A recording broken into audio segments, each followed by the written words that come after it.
Praise the Lord. കർത്താവായ യേശുക്രിസ്തുവിന്റെ ധന്യമുള്ള നാമം മഹത്വപ്പെടുമാറാകട്ടെ. प्रभु यीशु मसीह के पवित्र और धन्य नाम की महिमा होने पाए.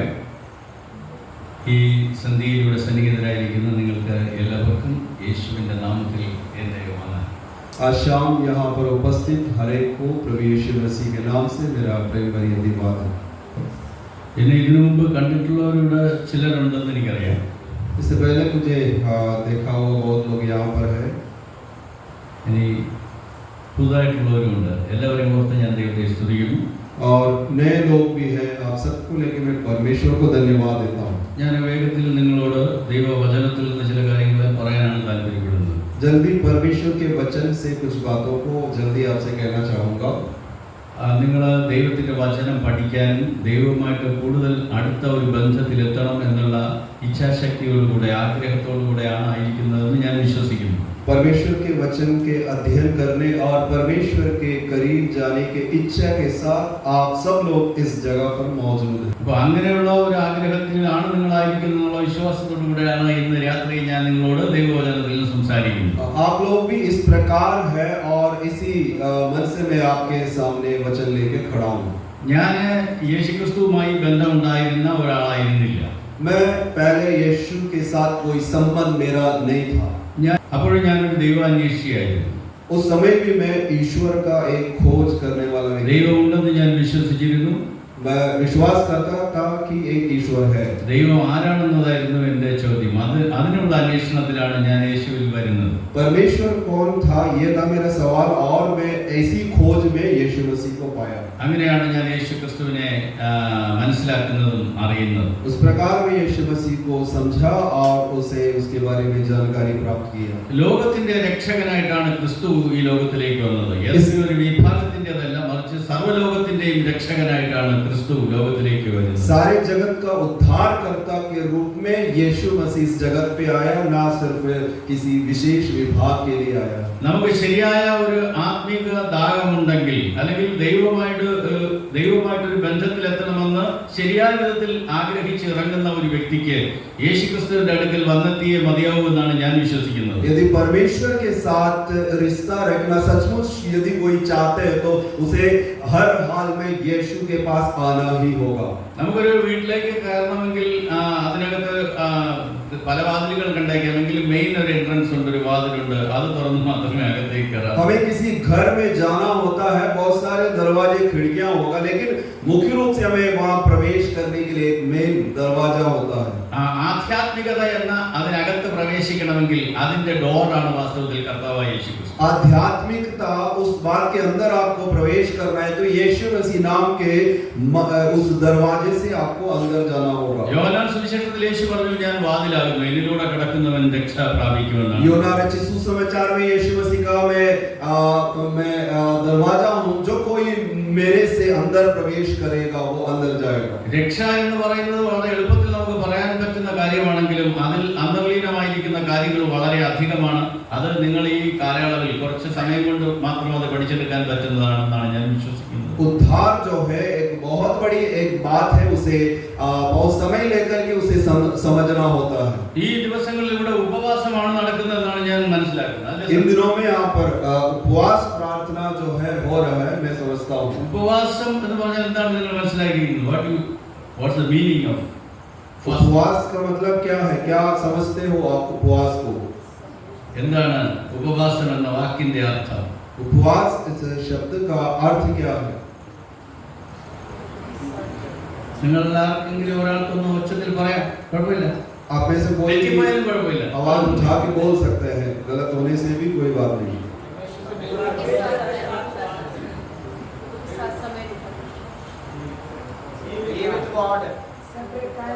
परमेश्वर के साथ बिताना. അങ്ങനെയാണ്. ഓക്കെ, ദൈവത്തോടൊത്ത് സമയം ചെലവിടുക എന്ന് പറയുന്നതും ഓക്കെ, ദൈവത്തോട് കൂടെ നമ്മൾ ഒരാളോട് ചേർന്ന് വസിക്കുന്ന അനുഭവത്തെയാണ് ഉപവാസം എന്ന വാക്കുകൊണ്ട് അർത്ഥമാക്കുന്നത്. അടുത്ത് വസിക്കുന്ന അപ്പൊ ദൈവത്തോട് അടുത്ത് വസിക്കുക. उपवास मतलब जो है परमेश्वर के करीब या उसके साथ रहना, उसके करीब, उसके पास रहना इसे उपवास कहता है। അപ്പോൾ ഉപവാസം തീരുമ്പോൾ പിന്നെ അകന്നു പോകാം എന്നുള്ള ഒരു കാര്യം കൂടെ അതിനകത്ത് വരുന്നുണ്ട്. उसमें एक और बात भी है, उपवास के बाद हम परमेश्वर से दूर भी जा सकते हैं, ऐसा भी एक बात है। ഉപവാസ സമയത്ത് അടുത്ത് വരികയും പിന്നെ നമ്മൾ അകന്നു പോവുകയും ചെയ്യും. उपवास के समय परमेश्वर के करीब रहना, उसके बाद फिर उनसे दूर चले जाना। നമ്മൾ ശരിക്കും പറഞ്ഞാൽ എല്ലായ്പ്പോഴും ഒരു ഉപവാസ അനുഭവത്തിൽ വസിക്കണം എന്നതാണ് ദൈവം നമ്മെ കുറിച്ച് ആഗ്രഹിക്കുന്നത്. परमेश्वर हमें से हर किसी से ये चाहता है कि हम हमेशा परमेश्वर के साथ उपवास में जैसे ऐसे अनुभवों में रहे। ഇടയ്ക്കിടയ്ക്ക് വരികയും പിന്നെ അകന്നു പോവുകയും വീണ്ടും വരികയും ചെയ്യുന്ന ഇങ്ങനെ വന്നും പോയി ഇരിക്കുന്ന ഒരു അവസ്ഥ അല്ല നമ്മൾ ദൈവവുമായി വേണ്ടത്. कभी कभी पास आना, कभी कभी दूर जाना, फिर आना, ऐसा एक अनुभव नहीं होना चाहिए परमेश्वर के साथ हमारे रिश्ता। എപ്പോഴാണോ നമ്മൾ ദൈവവുമായി ഒരു ബന്ധം ആരംഭിച്ചത് അപ്പോൾ മുതൽ ആ ദൈവത്തോട് ചേർന്ന് വസിച്ചു പോകുന്ന അവസാനം വരെയും പോകുന്ന ഒരു അനുഭവത്തെ കുറിച്ചാണ് എനിക്കിന്ന് രാത്രി നിങ്ങളോട് പറയാനായിട്ടുള്ളത്.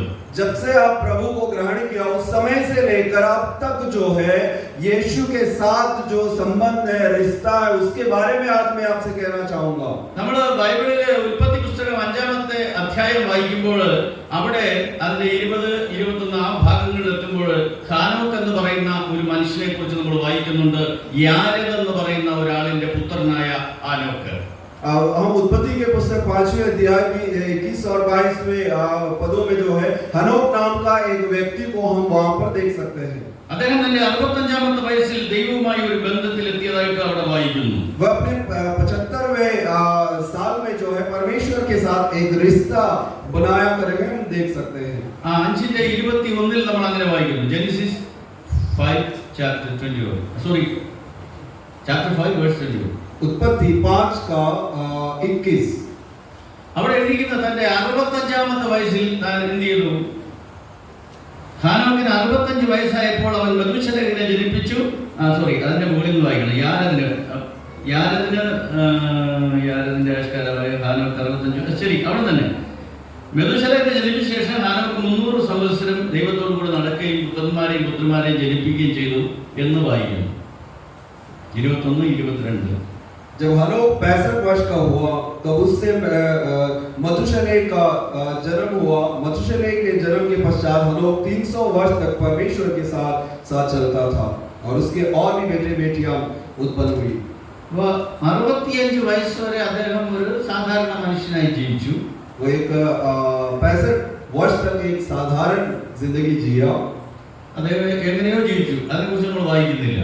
उसका जिंदगी किस प्रकार से उसके बारे में हमें नहीं मालूम। പക്ഷേ 65-ാമത്തെ വയസ്സിൽ അദ്ദേഹം ദൈവവുമായി ഒരു ബന്ധത്തിൽ എത്തി എന്നാണ് നമ്മളിവിടെ വായിക്കുന്നത്. लेकिन अपना 65वें उम्र में जो है वो परमेश्वर के साथ जो है एक अच्छा रिश्ता में आया करके वचन में हम देख सकते हैं। ആ സമയത്താണ് 65-ാമത്തെ വയസ്സിലാണ് അദ്ദേഹത്തിന് ഒരു മകൻ ജനിച്ചത്. മെഥൂശലഹ് എന്ന് പറയുന്ന മകൻ ജനിച്ചു. 65वें साल में उसे मेथुशेलह करके एक बेटा उत्पन्न हुआ। അതിനുശേഷം അദ്ദേഹം 300 സംവത്സരം തുടർമാനമായി ദൈവത്തോടു കൂടെ നടന്നു എന്നാണ് വായിക്കുന്നത്. उसके बाद वो लगातार 300 साल परमेश्वर के साथ चला करके वचन में हम पाते हैं। അപ്പോൾ ഉപവാസം എന്ന് പറഞ്ഞാൽ അടുത്ത് വസിക്കുക എന്ന് പറയുന്നതാണ് ആ പദത്തിന് അർത്ഥമെങ്കിൽ ശരിക്കും പറഞ്ഞാൽ 300 സംവത്സരം ദൈവത്തോടു കൂടെ നടക്കുകയായിരുന്നു ഈ ഹാനോക്ക്. यदि उपवास का मतलब परमेश्वर के साथ रहना है तो ये 300 साल जो है हनोक परमेश्वर के साथ चलते थे। നമ്മുടെ ജീവിതത്തിൽ ദൈവവുമായി എപ്പോഴും ഒരു അടുത്ത ബന്ധത്തിൽ ആയിരിക്കണം എന്നുള്ളതാണ് നമ്മുടെ ഈ പഠനം കൊണ്ട്, അല്ലെങ്കിൽ ബൈബിൾ പഠിക്കുന്നതിലൂടെയോ നിങ്ങളൊരു വിദ്യാർത്ഥി ആയിരിക്കുന്നു എന്ന് പറയുന്നതൊക്കെ കൊണ്ട് അർത്ഥമാക്കുന്നത് ശരിക്കും യേശുക്രിസ്തുവുമായി ചേർന്ന് നടക്കുന്ന വസിക്കുന്ന ഒരു അനുഭവത്തെയാണ്. यदि आप परमेश्वर के वचन के अध्ययन कर रहे हैं इसका मतलब जो है आप परमेश्वर के साथ जो है लंबे समय तक उसके साथ रिश्ता बना करके उसके साथ आपको जीना है। പക്ഷെ അത് അത്ര എളുപ്പമുള്ള കാര്യമായിട്ട് നമുക്ക് പറയാൻ പറ്റത്തില്ല. वो ऐसा आसान बात भी नहीं है, ऐसे हम नहीं कह सकते। അത് എളുപ്പമല്ലാതാക്കുന്ന ഒരുപാട് ഘടകങ്ങൾ ഉണ്ടെന്നുള്ളതാണ് സത്യം. वो बहुत कठिन बनाने वाला बहुत सारे बातें हैं। നമ്മൾ രണ്ട് പ്രധാനപ്പെട്ട ശക്തികളെ കുറിച്ച് ദൈവമായിട്ട് ദൈവം എന്നൊന്നും പിശാച് എന്നൊന്നും നമുക്കറിയാമല്ലോ. അതിനെക്കുറിച്ചൊന്നും ഞാൻ പറഞ്ഞു തരേണ്ട ആവശ്യമില്ല. दो प्रकार का शक्ति के बारे में हमें मालूम है, एक परमेश्वर और एक शैतान। इसके बारे में हमें कहने की जरूरत नहीं। അപ്പോൾ ഇവിടെ ഒരു വടംവലി എപ്പോഴും നടക്കുന്നുണ്ടെന്നുള്ളത് സത്യമാണ്. ദൈവത്തിന്റെ ഭാഗത്തേക്ക് വരണമെന്ന് ആഗ്രഹിക്കുമ്പോൾ തന്നെ പിശാച് തന്റെ ഭാഗത്തേക്ക് വലിച്ചു കൊണ്ടുപോകാൻ ശ്രമിക്കുന്ന ഒരു പരിപാടി. അപ്പൊ അങ്ങോട്ടും ഇങ്ങോട്ടും ഒരു ശരിക്കും പറഞ്ഞ ഒരു വടംവലിയാണ് ഓരോ ദിവസവും ഓരോ മിനിറ്റിലും നടക്കുന്നത്. हमेशा परमेश्वर और शैतान के बीच में जो है आपको लेके एक तनाव या एक स्थान होते रहता है हमेशा.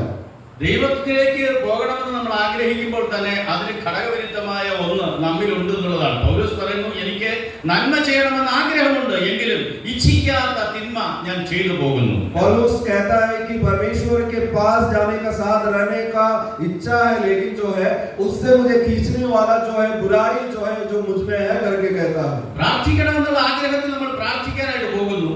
प्रार्थना करने की इच्छा से प्रार्थना करने के लिए जाते हैं. അപ്പോഴായിരിക്കും ചിലപ്പോൾ ആരെങ്കിലും നമ്മളെ വിളിക്കുന്നത്, പിന്നെ അതിൽ നമ്മൾ മാറിപ്പോകുന്നു, അല്ലെങ്കിൽ അവരുടെ വിളി കേട്ട് അങ്ങോട്ട് പോകുന്നു. उस समय की कोई हमें बुलाता है और उसकी आवाज सुन करके हम प्रार्थना छोड़ के चले जाते हैं. ഇനി ചിലപ്പോൾ ആരും വിളിക്കുന്നില്ല, നമ്മൾ പോയി മുട്ടുകുത്തിയിരിക്കുന്നു. പക്ഷെ പലതരത്തിലുള്ള വിചാരങ്ങളും ചിന്തകളും കൊണ്ട് നമ്മുടെ മനസ്സാകെ മലീമസമാകുന്നു. അപ്പോൾ നമുക്ക് പ്രാർത്ഥിക്കാൻ കഴിയാത്ത ഒരു അവസ്ഥയിലേക്ക് എത്തുന്നു. अब कोई हमें परेशान नहीं कर रहे, फिर भी हम अकेले जा करके प्रार्थना कर रहे हैं, लेकिन कुछ ऐसा विचार आ करके मन जो है और बहुत परेशान हो जाता है और हम प्रार्थना करने से असफल हो जाते हैं. വളരെ അപകടകരമായ ചിന്തകൾ, വിചാരങ്ങൾ കൊണ്ട് നമ്മുടെ മനസ്സിനെ വല്ലാതെ അസ്വസ്ഥമാക്കുകയും ആ സന്ദർഭത്തിൽ നമുക്ക് ഫലപ്രദമായ വിധത്തിൽ പ്രാർത്ഥിക്കാൻ കഴിയാതെ പോവുകയും ചെയ്യുന്നു. हम बहुत सारे ऐसा सोच विचार से हमारा मन व्याकुल हो जाते हैं और हम प्रार्थना करने से वंचित रह जाते हैं. അപ്പോൾ ഇത്തരത്തിലുള്ള ഇതിനെല്ലാം അതിജീവിച്ച് മുന്നോട്ട് പോകാനായിട്ട് കഴിഞ്ഞാൽ മാത്രമേ നമ്മുടെ പ്രാർത്ഥന പോലും ഫലപ്രദമാവുകയുള്ളൂ. इन सब बातों को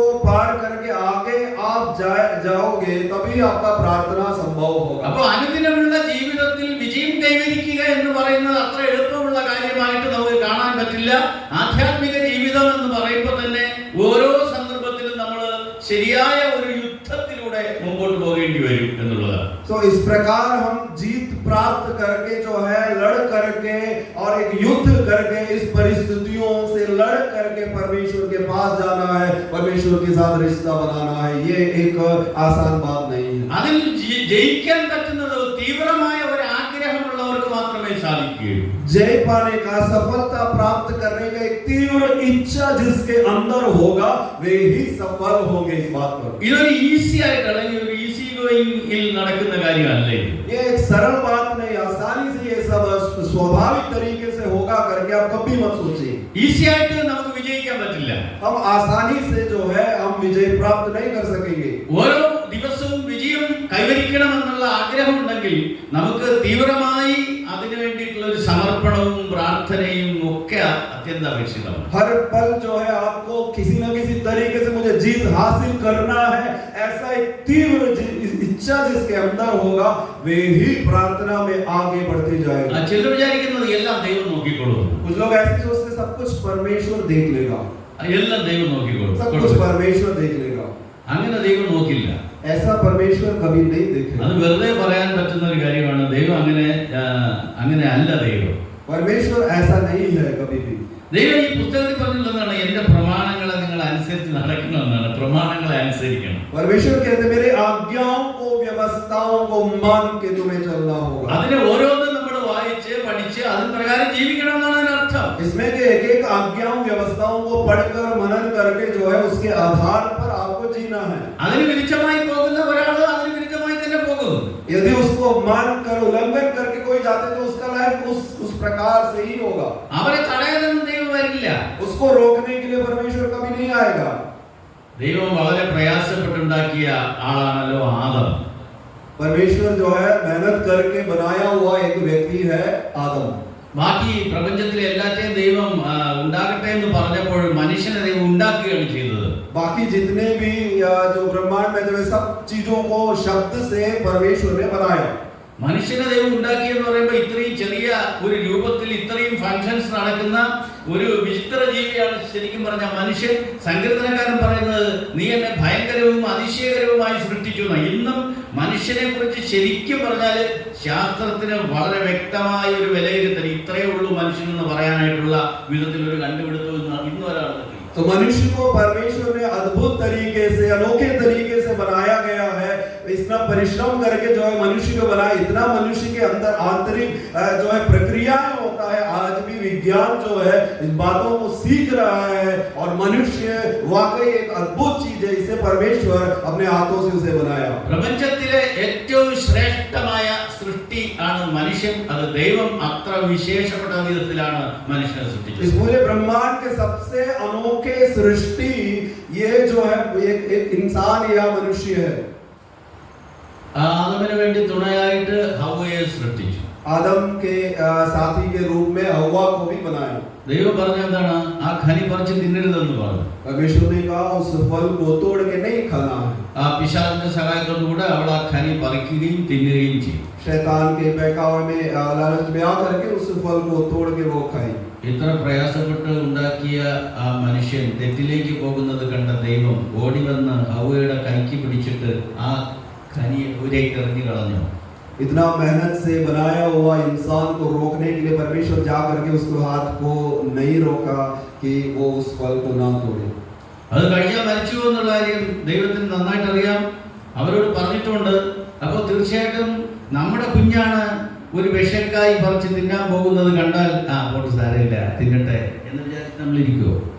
तो वो परमेश्वर को मालूम है कि वो उसको तोड़ के खाने से वो मर जाएगा, लेकिन परमेश्वर ने ऐसा नहीं किया। यदि एक बच्चे है तो यदि कोई जहरीली कोई चीज को उठा के खाने के लिए जाएगा तो हम उसको रोकते हैं। നമ്മൾ നോക്കിയിരിക്കുമോ? क्या हम लोग ऐसे हाथ बांध के बैठेगा? നിങ്ങളെല്ലാം നോക്കിയിരിക്കുമെന്നാണ് ഞാൻ കണ്ടിട്ട് എനിക്ക് മനസ്സിലായത്. मुझे लगता है आप लोग ऐसे ही बैठेगा। ഇല്ല. ഓക്കെ. അപ്പോ നമ്മൾ നോക്കിയിരിക്കില്ല. പക്ഷെ ദൈവം നോക്കിയിരുന്നത് എന്തുകൊണ്ട് അങ്ങനെയാണെങ്കിൽ? हम लोग ऐसे देख के नहीं बैठेगा, लेकिन परमेश्वर क्यों ऐसा बैठे? ദൈവം തടയണ്ടായിരുന്നു. परमेश्वर क्यों नहीं रोका? ഹവ്വയെ ദൈവം തടയണ്ടായിരുന്നു. എന്നിട്ട് കെട്ടിപ്പിടിച്ച് മോളെ അയ്യോ നീ തിന്നത് ചത്തുപോകുമെന്ന് പറയണ്ടായിരുന്നു. परमेश्वर आकर के उसे रोक सकते थे, गले लगा के बोल सकते थे इसे खाने से जो है आप मर जाएगी। ദൈവം ഒന്നും പറഞ്ഞില്ല. परमेश्वर कुछ नहीं बोले। അപ്പോ എല്ലാം ദൈവം നോക്കിക്കോളൂന്ന് പറഞ്ഞ് നടക്കരുത് ആരും. सब कुछ परमेश्वर देख लेगा बोल करके मत रहना।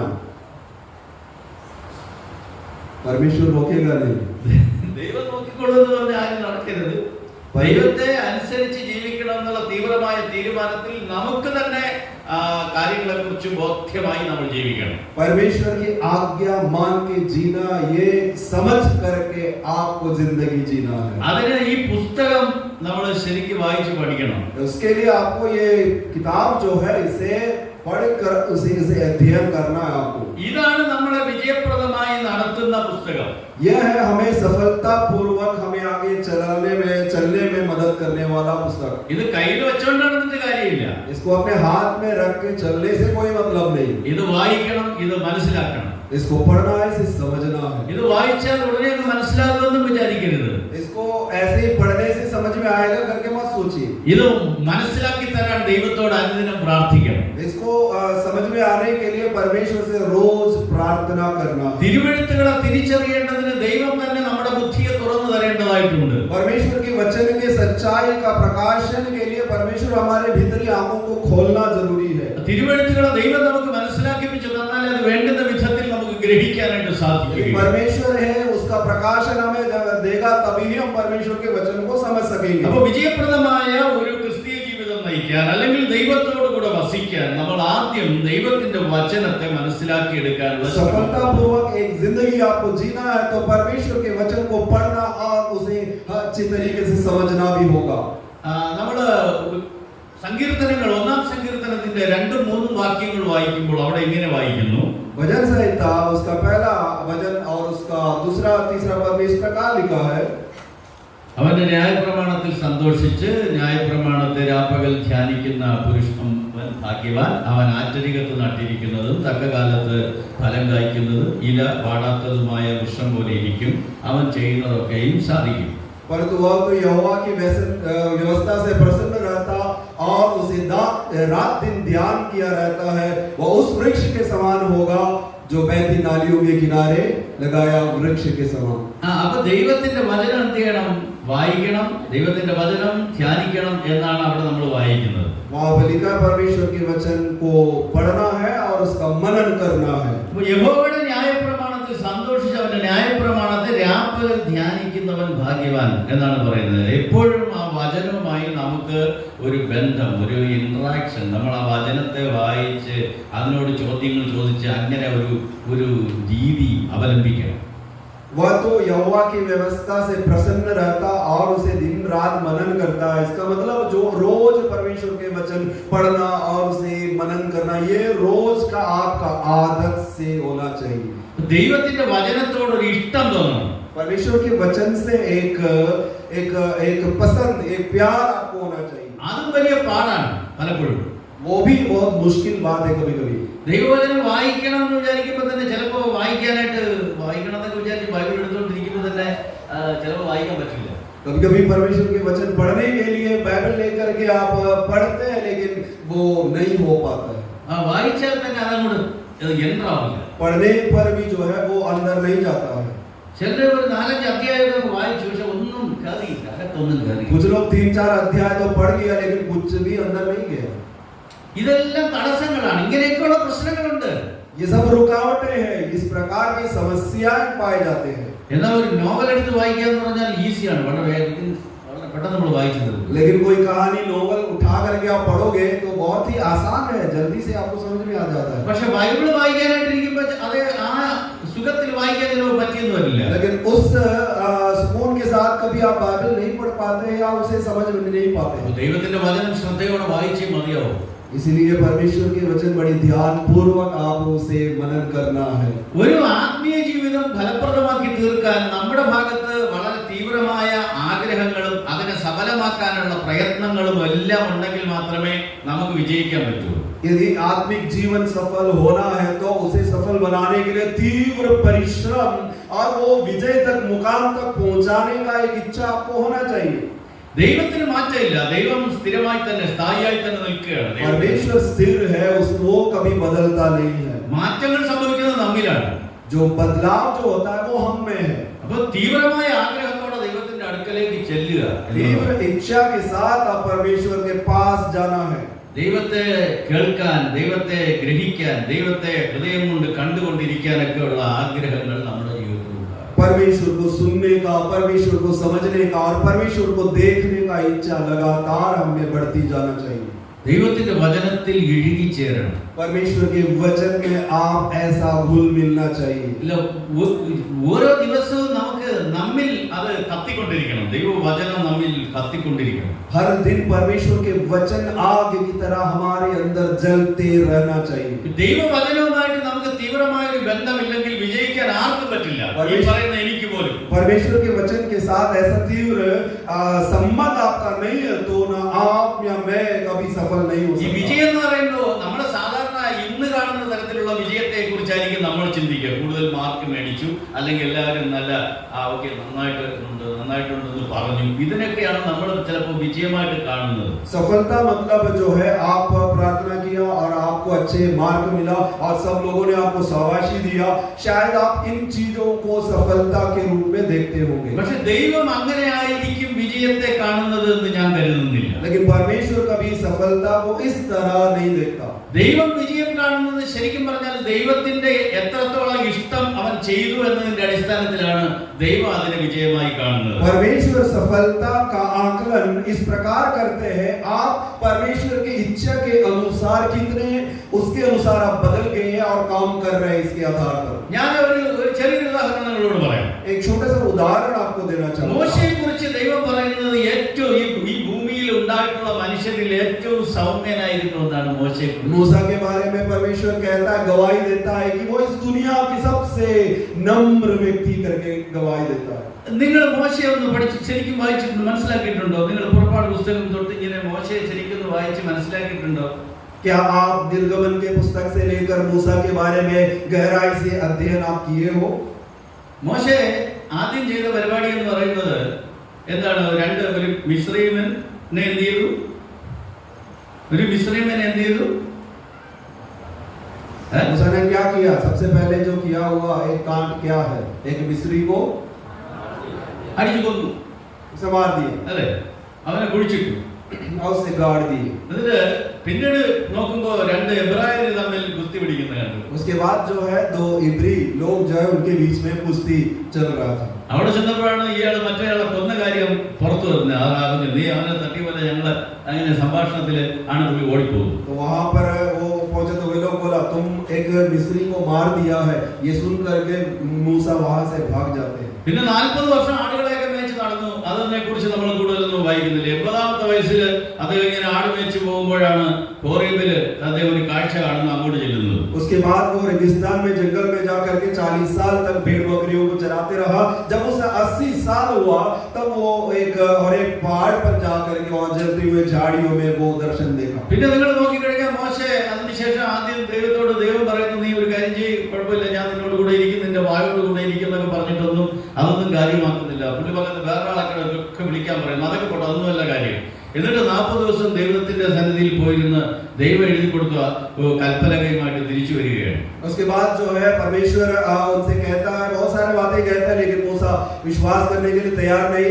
मेरे बदले किसी और को भेजो, ये सब बोलते, लेकिन परमेश्वर के कहने के अनुसार मूसा जाते हैं। उसके बाद जो है वो पहाड़ पे जाके परमेश्वर अपने व्यवस्था लिख करके मूसा के हाथ में थमा देते हैं। അദ്ദേഹം തിരിച്ചു വരുന്ന സന്ദർഭത്തിൽ ഇവിടെ കാളക്കുട്ടിയെ ഉണ്ടാക്കി ഇതാണ് ദൈവം എന്നൊക്കെ പറഞ്ഞ് ഈ ജനം തുള്ളിച്ചാടുകയാണ്. जब मूसा परमेश्वर के साथ बैठ करके व्यवस्था के उस पट्टियों को लेकर के नीचे उतर रहा था, तो वहां अंतराय में जो है लोग उस बछड़े को बना करके नाच कूद कर रहे थे। यहाँ पर बहुत ही जो है कुछ गलत बातें हो रहा था। എന്നിട്ട് ദൈവം എഴുതി കൊടുത്ത കൽപ്പലകയാണ് जो परमेश्वर दी, ये देख करके गुस्से में आ करके मूसा उस परमेश्वर दिया गया उस व्यवस्था के पट्टियों को उसे पटक दिया, तोड़ दिया। उसके बाद बोले जो यहोवा के पक्ष में वो मेरे पास आए। ശിമെയോനും ലേവിയും വന്നു. और शिमयोन और लेवी गोत्र के लोग आए। എന്നിട്ട് പറഞ്ഞു, ബന്ധുക്കളോ ബന്ധമൊന്നും നോക്കരുത്, എല്ലാവരെയും വെട്ടിയേക്കാൻ പറഞ്ഞു. उसके बाद बोला कोई रिश्तेदार कुछ नहीं देखना, सबको मार डालो, ऐसे बोला। 3000 എണ്ണത്തിനെ കൊന്നു. 3000 लोगों को मार दिया। എന്നിട്ട് എന്ത് ചെയ്തു? ഈ ഉണ്ടാക്കിയ ഈ വിഗ്രഹത്തെ എന്മാർ തോളി വെച്ചുകൊണ്ട് നടന്നതിനെ പൊടിച്ച് പൊടിയാക്കി എല്ലാവരെയും കുടിപ്പിച്ചു. उसके बाद जो मूर्ति थे तो उसे तोड़ कर जला करके उसे पिघला कर जो है उसे चूर चूर करके उसे लोगों को पिला दिया गया। ദൈവം മോശയെ കുറിച്ച് പറയുന്നു, ഈ ലോകത്തെ ഏറ്റവും സൗമ്യതയുള്ളത്. परमेश्वर मूसा के बारे में कहता है वो दुनिया का सबसे नम्र व्यक्ति है। അപ്പൊ നിങ്ങളും ഞാനും മനസ്സിലാക്കുന്ന വിജയമല്ല ദൈവം പറയുന്ന വിജയം. നമ്മൾ മനസ്സിലാക്കിയിരിക്കുന്ന സൗമ്യതയല്ല ദൈവം സൗമ്യതയായിട്ട് കാണുന്നത് നിങ്ങൾക്ക് മനസ്സിലായോ? मैं और जो सफलता के बारे में जो सोचते हैं और नम्रता के बारे में सोचते हैं वो नहीं परमेश्वर जो सोचते हैं। നമ്മൾ വിലയിരുത്തുന്നത് പോലെ അല്ല ദൈവം കാര്യങ്ങളെ വിലയിരുത്തുന്നത്. हम जिस प्रकार बातों की आकलन करते हैं वैसा परमेश्वर नहीं करते हैं। നമ്മൾ വിലയിരുത്തുന്നതിൽ നിന്ന് വ്യത്യസ്തമായിട്ടാണ് ദൈവം കാര്യങ്ങളെ വിലയിരുത്തുന്നത്. हम लोगों के आकलन किस प्रकार होते हैं वैसा बिल्कुल परमेश्वर का नहीं है। ഈ സ്വഭാവങ്ങളെ കണ്ടിട്ട് ഞാനോ നിങ്ങളോ സൗമ്യനാണ് മോശെ എന്ന് പറയൂ. इस प्रकार का स्वभाव को देख करके हम लोग कहेंगे क्या मूसा एक नम्र व्यक्ति है? ദൈവം എഴുതി കൊടുത്തതിനെ എറിഞ്ഞുടച്ചു. परमेश्वर ने जो लिख करके दिया उस व्यवस्था को पटक करके तोड़ दिए। 3000 എണ്ണത്തിനെ കൊന്നു. 3000 लोगों को मार പുള്ളി दिया। പറഞ്ഞതിന്റെ അടിസ്ഥാനം പുള്ളിയല്ല കൊന്നു, പുള്ളി പറഞ്ഞതിന്റെ അടിസ്ഥാനത്തിലാണ്. मूसा ने नहीं मारा, मूसा के कहने के अनुसार लोग जाकर के പിന്നെ ഈ കാളക്കുട്ടിയെ എല്ലാം ചുട്ട് പൊടിച്ച് എല്ലാവരെയും കുടിപ്പിച്ചു. और उस बछड़े को जो है उसे चूर चूर कर करके उसे जो है लोगों को पिला दिया गया। ഇതെല്ലാം ചെയ്ത ആ കൊലപാതകം നടത്തി താനായിട്ട് തന്നെ ചെയ്തു. മിസ്രൈമിനെ നേരത്തെ ആദ്യം सबसे पहले मूसा हत्या मिस्र में किया है, खुद किया। ദൈവത്തിന്റെ താല്പര്യം, ദൈവത്തിന്റെ പ്രമാണങ്ങളിൽ നിൽക്കുന്ന, ദൈവത്തിന്റെ പ്രമാണങ്ങളെ മുറുകെ പിടിച്ചു നിൽക്കുന്ന ഒരു വ്യക്തിയെയാണ് സത്യത്തിൽ ദൈവം എന്ന് പറയുന്നത്. ദൈവത്തിന്റെ മനുഷ്യനായും അവനാണ് ദൈവം അത്തരത്തിലുള്ള റിവാർഡുകളൊക്കെ കൊടുക്കുന്നത്. അവനെയാണ് ദൈവത്തിന്റെ കാഴ്ചപ്പാടിൽ മോശെ ഇവിടെ സൗമ്യനായിട്ടാണ് ദൈവം പറയുന്നത്. परमेश्वर की व्यवस्था मान के जो चलता है उसके आधार पर जीवित रहता है उसे परमेश्वर कहता है। और इसीलिए परमेश्वर के नजर में परमेश्वर बोला कि मूसा नम्र व्यक्ति है। ദൈവത്തിന്റെ ഇഷ്ടപ്രകാരം നമുക്ക് നിൽക്കാൻ കഴിയണം. ദൈവത്തിന്റെ ഇഷ്ടത്തിന് വേണ്ടി നിൽക്കാൻ കഴിയണം. परमेश्वर की इच्छा के अनुसार और उसकी इच्छा के लिए खड़े रहना चाहिए हम लोग। ദൈവത്തിന്റെ ഇഷ്ടം നടപ്പിലാക്കാൻ വേണ്ടി നമുക്ക് നിൽക്കാൻ സാധിക്കണം. परमेश्वर की इच्छा पूरा करने के लिए हम लोग जीना चाहिए। ആധ്യാത്മികത എന്ന് പറയുന്നത് നമ്മൾ മനസ്സിലാക്കി എടുക്കുന്നതാണ്. നമ്മൾ മുന്നോട്ട് പോകുന്നതിനനുസരിച്ച് നമ്മൾ അതിന് കൊടുക്കുന്ന നിർവചനങ്ങൾ വ്യത്യസ്തമായി മാറും. आध्यात्मिकता या धार्मिकता जो है उसे वो बहुत बड़ी बात है। उसके लिए हम लोग किस प्रकार का जो है हम उसे समझते हैं। ഒരു ബിഗിനർ കൊടുക്കുന്ന നിർവചനമായിരിക്കത്തില്ല മുതിർന്ന ഒരാൾ കൊടുക്കുന്ന ഒരു നിർവചനം എന്ന് ഞാൻ പറഞ്ഞാല്, ഇപ്പോ ഞാനൊരു സംഗതി പറഞ്ഞുതരാം. 80-ാമത്തെ വയസ്സിൽ ദൈവത്തിന്റെ ഹോരേബ് പർവ്വതത്തിലേക്ക് പോയി ആ സംഭാഷണത്തിൽ മോശെ ദൈവത്തോട് അല്ലെങ്കിൽ ആത്മീയത എന്ന് പറയുന്നത് എന്താണെന്ന് മോശെ പറഞ്ഞാൽ അതുപോലെ ആയിരിക്കത്തില്ല 120-ാമത്തെ വയസ്സിൽ അദ്ദേഹം പറയുന്നത്. मूसा 80 साल में परमेश्वर के बारे में उससे जुड़े हुए बातों को किस प्रकार लोगों को बताया, उस प्रकार नहीं होगा जब उसे 120 साल का हुआ तो मूसा ने जो बातें बोला। ഞാൻ കുറച്ച് താഴ്ന്നു വരാം. ഇനി आप थोड़ा नीचे आना चाहता हूँ। Praise the Lord. ഹല്ലേലൂയ. അപ്പോ ആത്മീയ ജീവിതത്തിൽ നമ്മൾ ശ്രദ്ധിക്കേണ്ട കുറച്ച് കാര്യങ്ങളുണ്ട്. അതിലേക്ക് ഞാൻ വരികയാണ്. आत्मिक जीवन में हम लोग ध्यान देने वाली कुछ बातें हैं। ദൈവത്തിന്റെ വചനം നമുക്ക് വായിക്കാനും പഠിക്കാനുമുള്ള തീവ്രമായ മനസ്സുണ്ടാകണം. परमेश्वर के वचन पढ़ने और उसे सीखने का, मनन करने का एक तीव्र इच्छा होना चाहिए। ആ വചനത്തിലേക്ക് നമ്മളെ ഇഴുകിച്ചേർക്കാനുള്ള ശ്രമം നമ്മുടെ ഭാഗത്തു നിന്നുണ്ടാകണം. उस परमेश्वर के वचन में जो है मिल जाने का, उसमें मिल जाने का इच्छा होना चाहिए। പ്രായഭേദമന്യേ എല്ലാവർക്കുമുള്ള പ്രശ്നം പാപമാണ്. उम्र के हिसाब से हर उम्र के लोगों का सबसे बड़ी समस्या जो है वो पाप है। അത് 1 വയസ്സായ കൊച്ചിനായാലും 120 വയസ്സായ ആളിനായാലും പ്രശ്നം പാപം തന്നെയാണ്. 1 साल के बच्चे से लेकर 120 साल का उम्र का व्यक्ति को भी पाप ही है। പാപം ഓരോ രീതിയിൽ ഓരോരുത്തരോട് ഇടപെടുന്നു എന്നുള്ളതാണ് സത്യം. पाप अलग अलग तरीके से अलग अलग उम्र के लोगों के साथ काम करता है। അതിൽ ജയിക്കാൻ നമുക്ക് സാധിക്കണം. उसके ऊपर विजय पाने के लिए हम विजय पाना चाहिए। അതിൽ വിജയിക്കാൻ നമ്മൾ ദൈവത്തിന്റെ വചനം ശ്രദ്ധയോടെ വായിച്ച് പഠിച്ച് അതിനെ ഉള്ളിൽ കരുതിക്കൊള്ളണം. उसके लिए हमें उससे विजय पाने के लिए हमें परमेश्वर के वचन बड़ी ध्यान पूर्वक पढ़ना है। 119-ാം സങ്കീർത്തനത്തിന്റെ 11-ാം വാക്യത്തെ നമ്മൾ ഇങ്ങനെ വായിക്കുന്നു. സങ്കീർത്തനക്കാരൻ പറയുകയാണ്, ഞാൻ നിന്നോട് പാപം ചെയ്യാതിരിക്കേണ്ടതിന് നിന്റെ വചനങ്ങളെ എന്റെ ഹൃദയത്തിൽ സംഗ്രഹിക്കുന്നു. भजन संहिता 119 और उसकी 11वें पद में इस प्रकार लिखा है कि मैंने तेरी व्यवस्था को मेरे अंदर बसाया ताकि मैं तेरे विरुद्ध पाप ना करूं। ദൈവത്തിന്റെ വചനത്തെ താൻ തന്റെ ഹൃദയത്തിൽ സംഗ്രഹിച്ചു വയ്ക്കുന്നു. എന്തിനു വേണ്ടിയിട്ട്? ദൈവത്തോട് പാപം ചെയ്യാതിരിക്കാൻ. परमेश्वर के वचन को अपने अंदर इसलिए रख छोड़ा है कि वो परमेश्वर के विरुद्ध पाप ना करे। അതെ, ആ സങ്കീർത്തനത്തിന്റെ തന്നെ 100-ാമത്തെ വാക്യം വായിച്ചാൽ അവിടെ എഴുതിയിരിക്കുന്നു, ഞാൻ നിന്റെ വചനങ്ങളെ പ്രമാണിക്കുന്നത് കൊണ്ട് ഞാൻ വയോധികന്മാരെക്കാളും വിവേകമേറിയവനാകുന്നു എന്ന് അദ്ദേഹം പറയുന്നു. उस भजन का 100वें पद में इस प्रकार लिखा, मैं तेरी व्यवस्थाओं को पालन करते इसलिए मैं बूढ़े लोगों से भी जो है बहुत ही आपकी बातों को मैं मानता हूँ। 105-ാമത്തെ വാക്യം വായിക്കുമ്പോൾ അദ്ദേഹം പറയുന്നു, നിന്റെ വചനം എന്റെ കാലിന് ദീപമാണ്, എന്റെ പാതയ്ക്ക് പ്രകാശമാണ്. और 105वें पद में इस प्रकार रखते, तेरा वचन मेरे मार्ग के लिए दीपक और मेरे रास्ता के लिए ज्योति है। യിരെമ്യാവ് 15:16 നമ്മൾ വായിക്കുന്നു, ഞാൻ നിന്റെ വചനങ്ങളെ കണ്ടെത്തി ഭക്ഷിച്ചിരിക്കുന്നു, അതെനിക്ക് സന്തോഷവും എന്റെ ഹൃദയത്തിന് ആനന്ദവുമായി എന്ന് അദ്ദേഹം പറയും. യിരെമ്യാവ് 15:16. यिर्मयाह नबी के किताब 12 का 15 में लिखा है कि मैंने तेरे वचन को खोजकर उसे खा लिया है। ദൈവത്തിന്റെ വചനം ഭക്ഷിക്കുന്നതിനെ കുറിച്ച്, തിന്നുന്നതിനെ കുറിച്ചാണ് അവിടെ നമ്മൾ വായിക്കുന്നത്. परमेश्वर के वचन को खाने के बारे में वहां पर लिखा है। യെഹെസ്കേലിന്റെ പ്രവചനം നമ്മൾ വായിക്കുമ്പോൾ, യെഹെസ്കേൽ പ്രവചനം यहेजकेल नबी के किताब को जब पढ़ोगे, 2-ാമത്തെ അധ്യായം दूसरे अध्याय 8, 9, 10 വാക്യങ്ങൾ, उसके 8, 9, 10 पद में इस प्रकार लिखा है। 3-ാമത്തെ അധ്യായം तीसरे अध्याय 1 മുതൽ 4 വരെയുള്ള വാക്യങ്ങൾ. 1 से लेकर 4 पद तक।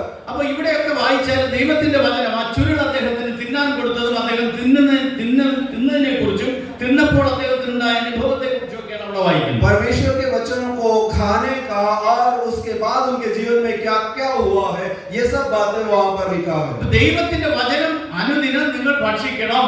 परमेश्वर के वचन प्रतिदिन आप उसे भोजन की तरह खाना चाहिए। നമ്മൾ എന്തെങ്കിലും കഴിച്ചാൽ അത് നമ്മുടെ ശരീരത്തിൽ അത് ഉണ്ടാകും. हम लोग कुछ खाने से वो हमारा शरीर में होगा। ആ ദൈവത്തിന്റെ വചനം നമ്മിൽ, നമ്മുടെ മനസ്സിൽ, നമ്മുടെ ആത്മാവിൽ അത് ശരിക്കും നമ്മിൽ ഏറ്റവും പ്രയോജനപ്രദമായ വിധത്തിൽ അലിഞ്ഞു ചേരണം.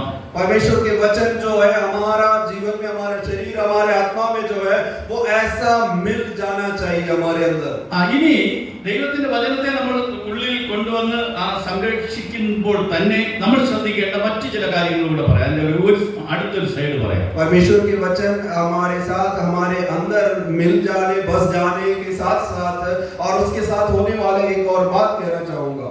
കർത്താവ് യേശു പ്രാർത്ഥനയെ കുറിച്ച് പറഞ്ഞപ്പോൾ നിങ്ങൾ എങ്ങനെയാണ് പ്രാർത്ഥിക്കേണ്ടത്? നിങ്ങൾ അറയിൽ കടന്ന് വാതിലടച്ച് പ്രാർത്ഥിക്കണം എന്നാണ്. यीशु मसीह इस प्रकार बोला कि जब तुम्हें प्रार्थना कर रहे हो तो तुम गुप्त में जा करके अंदर जा करके प्रार्थना करना है. മത്തായി സുവിശേഷത്തിൽ നമ്മൾ വായിക്കും, 6-ാം അധ്യായത്തിൽ വായിക്കുന്നുണ്ട്, നമ്മൾ പ്രാർത്ഥിക്കാനായിട്ട് അറയിൽ കടന്ന് വാതിൽ അടയ്ക്കണം എന്നാണ് യേശു പ്രാർത്ഥനയെ കുറിച്ച്. मत्ती रचित सुसमाचार 6वें अध्याय में लिखा है कि तुम गुप्त में जाकर दरवाजा बंद करके जो है कमरे बंद करके वहां प्रार्थना करना है. അപ്പോ ശരിക്കുള്ള പ്രാർത്ഥനയെ കുറിച്ച് കർത്താവ് പറയുമ്പോൾ എന്താണ്? അറയിൽ കടക്കുകയും വേണം, എന്ത് ചെയ്യണം? വാതിൽ അടയ്ക്കുകയും വേണം. सही प्रार्थना जो है हम किसी कमरे में अंदर जाना है गुप्त में और उसके दरवाजे बंद करके प्रार्थना करना है. ഇനി നമ്മൾ പ്രാർത്ഥനയ്ക്കായിട്ട് ഇരിക്കുമ്പോൾ ശ്രദ്ധിക്കേണ്ട ഒരു കാര്യം കൂടെ ഉണ്ട്. और हम लोग जब प्रार्थना के लिए बैठते हैं ये बात ध्यान देना है. നമ്മൾക്ക് പഞ്ച ഇന്ദ്രിയങ്ങൾ ഉണ്ടെന്നാണല്ലോ നമ്മൾ പറയുന്നത്, അല്ലേ?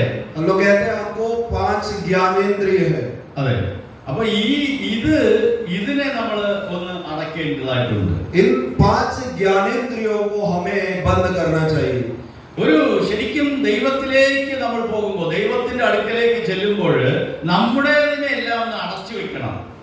जब हम परमेश्वर के करीब जाते हैं तो जो हमारे जो है उन 5 ज्ञानेंद्रियों को जो हमारा है उसे हमें बंद कर लेना चाहिए. ദൈവത്തിന്റെ അടുക്കലേക്കാണ് നമ്മൾ ചെല്ലുന്നത്. പ്രാർത്ഥനയ്ക്കായിട്ട് പോകുമ്പോൾ ദൈവത്തിന്റെ അടുക്കലേക്കാണല്ലോ നമ്മൾ പോകുന്നത്. ദൈവം നമ്മൾ തമ്മിൽ ഏറ്റവും അടുത്തിരിക്കുന്ന ഒരു അവസ്ഥയാണ്. प्रार्थना करने के लिए परमेश्वर के करीब जाते हैं और उसके नजदीक हम पहुंच जाते हैं. നമ്മൾ സദൃശവാക്യങ്ങളുടെ പുസ്തകത്തിലേക്ക് പോകുമ്പോൾ, സദൃശവാക്യങ്ങൾ പ്രോവർബ്സ്, नीति वचन के पुस्तक അതിന്റെ 4-ാമത്തെ അധ്യായത്തിലോട്ട് പോയാല് नीति वचन 4 അതിന്റെ 20 മുതൽ ചില വാക്യങ്ങൾ, 20 മുതൽ 22 വരെയുള്ള വാക്യങ്ങൾ ഞാൻ ഈ പറഞ്ഞ കാര്യങ്ങളുമായി ബന്ധപ്പെട്ടതാണ്, വചനവുമായി ബന്ധപ്പെട്ടിരിക്കുന്നത്. അതായത്, മകനെ എന്റെ വചനങ്ങളിൽ ശ്രദ്ധ തരിക, എന്റെ മൊഴികൾക്ക് നിന്റെ ചെവി ചായിക്കുക, അവ നിന്റെ ദൃഷ്ടിയിൽ നിന്ന് മാറിപ്പോകരുത്, നിന്റെ ഹൃദയത്തിന്റെ നടുവിൽ അവയെ സൂക്ഷിച്ചു വെക്കുക, അവയെ കിട്ടുന്നവർക്ക് അവ ജീവനും അവരുടെ സർവ്വദേഹത്തിനും സൗഖ്യവുമാകുന്നുവെന്ന് നമ്മൾ അവിടെ കാണുന്നു. नीति वचन 4 का 20 से लेकर 22 तक इस प्रकार लिखा है, हे मेरे पुत्र,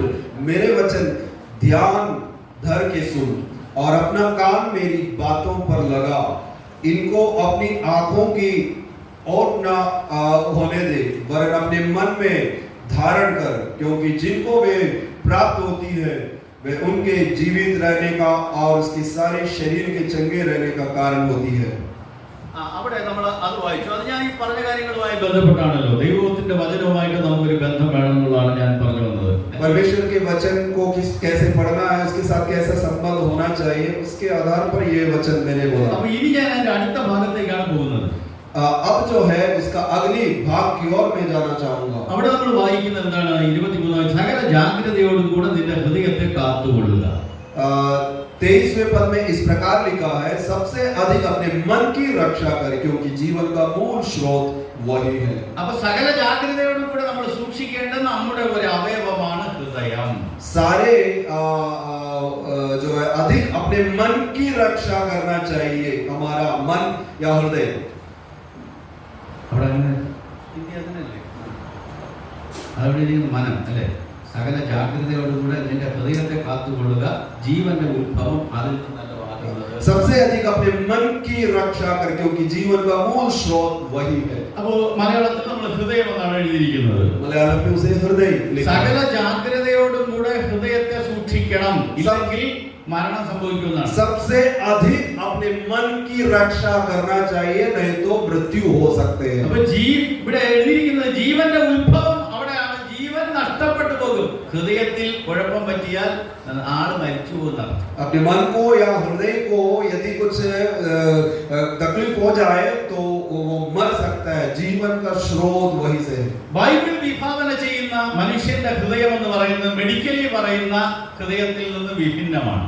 बाइबल जिस हृदय के बारे में कहता है वो मेडिकल साइंस जो है जो कहता है वो विज्ञान जो कहते हैं वो अलग है. എന്റെ ഹൃദയത്തിന്റെ വലിപ്പം ഈ ഷർട്ടിന് ശേഷമുള്ള എന്റെ കൈയുടെ ഇത്രയും ആണ് എന്റെ ഹൃദയത്തിന്റെ വലിപ്പം. മെഡിക്കലി പറയുന്നത് ये जो मुट्ठी ഇതിനകത്ത് ഇരിക്കുന്ന സാധനത്തെ കുറിച്ചാണ് ഞാൻ പറഞ്ഞത്. मेरे अंदर जो है, जो हार्ट, जो हृदय है, मेरे मुट्ठी का उतना ही होगा। പക്ഷെ ബൈബിൾ വിഭാവന ചെയ്യുന്ന ഹൃദയം അത്ര ഉള്ളതല്ല. लेकिन बाइबल जो जिस हृदय के बारे में कहते हैं वो इस प्रकार का नहीं है। അതൊരു ഹൃദയം സങ്കീർണമായ ഒന്നാണ്. हृदय जो है एक हमें उसे समझने में बहुत मुश्किल है। അതിനെ സകല ജാഗ്രതയോടും കൂടെ നമുക്ക് സൂക്ഷിക്കാൻ കഴിയും. उसे बड़ी ध्यानपूर्वक उसे हमें उसकी रक्षा करना चाहिए। ഹൃദയത്തെ സൂക്ഷിക്കാൻ കഴിഞ്ഞില്ലെങ്കിൽ ജീവൻ നഷ്ടപ്പെട്ടു പോകും. यदि हृदय की रक्षा हम नहीं करते तो हमारा जान चली जा सकती है। അപ്പോൾ ഒരു ആത്മീയ ജീവിതം ഫലപ്രദമായ വിധത്തിൽ നയിക്കേണ്ടതിന് ഒരു വ്യക്തി എപ്പോഴും അദ്ദേഹത്തിന്റെ ഹൃദയത്തെ സൂക്ഷിക്കണം. एक आत्मिक जीवन फलदायी होना है तो आपको अपना हृदय की रक्षा करना चाहिए। ഹൃദയം വളരെ സങ്കീർണമായ ഒന്നാണ്. हृदय जो है बहुत ही संकीर्ण एक चीज है। ഈ ലോകത്തിലുള്ള എല്ലാത്തെയും വേണമെങ്കിൽ അതിനകത്ത് കയറ്റി വയ്ക്കാം. इस दुनिया के हर चीजों को उसके अंदर आप घुसा के रख सकते हैं। അതിനാൽ അത്രയും മാത്രമല്ല, ഇനി വേറെ എവിടെയെങ്കിലും വല്ലതും കൂടെ ഉണ്ടോ അതുകൂടെ കയറ്റാമെന്ന് പറയുന്ന ഒരു സാധനമാണ് ഈ और ഹൃദയം. हृदय ऐसा चीज है, और भी कोई चीज है तो लाओ मैं अंदर रखूंगा, ऐसा हृदय बोलता है। ഞാൻ ഒന്നുകൂടെ പറഞ്ഞാൽ ഈ ഭൂലോകത്തുള്ള സകല സ്ത്രീകളെയും കയറ്റി വെക്കാം, ഇനി വേറെ ഏതെങ്കിലും രാജ്യത്തുള്ള ഗ്രഹത്തിലുള്ളതും കൂടെ വേണമെങ്കിലും കയറ്റി വെക്കാം എന്ന് പറയുന്ന ഒന്നാണ് ഹൃദയം. पूरे दुनिया का जितने भी स्त्री लोग हैं उसको उस हृदय के अंदर रख सकते हैं। यदि दुनिया के बाहर यदि कोई गोला में है वहां पे है तो उनको भी उठा के इसके अंदर रख सकते हैं। അതുപോലെ തന്നെ തിരിച്ചു. वैसे ही उल्टा। അപ്പോ അത്രയ്ക്ക് സങ്കീർണമാണ് ഈ ഹൃദയം. इतना बड़ा है ये हृदय, ആരെ വേണമെങ്കിലും ഇതിനകത്ത് കയറ്റാം. किसी को भी इसके अंदर प्रवेश कर सकते हैं। കർത്താവിനെയും കയറ്റാം, परमेश्वर को भी रख सकते हैं, ചെകുത്താനെയും കയറ്റാം, शैतान को भी देख सकते ആരെ हैं, എന്തുകൂടെ കയറ്റാം. कुछ भी चीज हृदय के अंदर रख सकते हैं। അപ്പോ അങ്ങനെയുള്ള ഹൃദയത്തെ സകല ജാഗ്രതയോടും കൂടെ സൂക്ഷിച്ചില്ലെങ്കിൽ ആള് ചത്തു. इसीलिए इस हृदय को, इस प्रकार का स्वभाव रखने वाला हृदय की रक्षा सबसे अधिक नहीं करते तो आप मर जाओगे। അതുകൊണ്ട് ഇദ്ദേഹം പറയുകയാണ്, ഇവിടെ എഴുതിയിരിക്കുകയാണ്, സകല ജാഗ്രതയോടും കൂടെ നിന്റെ ഹൃദയത്തെ കാത്തുകൊള്ളണം. इसलिए कहते हैं सबसे अधिक अपने मन की रक्षा कर।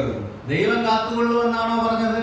परमेश्वर आपको बचाएगा, ऐसा लिखा है कि इसमें ദൈവം നിങ്ങളുടെ ഹൃദയത്തെ കാത്തുകൊള്ളുമെന്നാണോ പറഞ്ഞത്? परमेश्वर आपका हृदय की रक्षा करेगा करके लिखा है, ആണോ?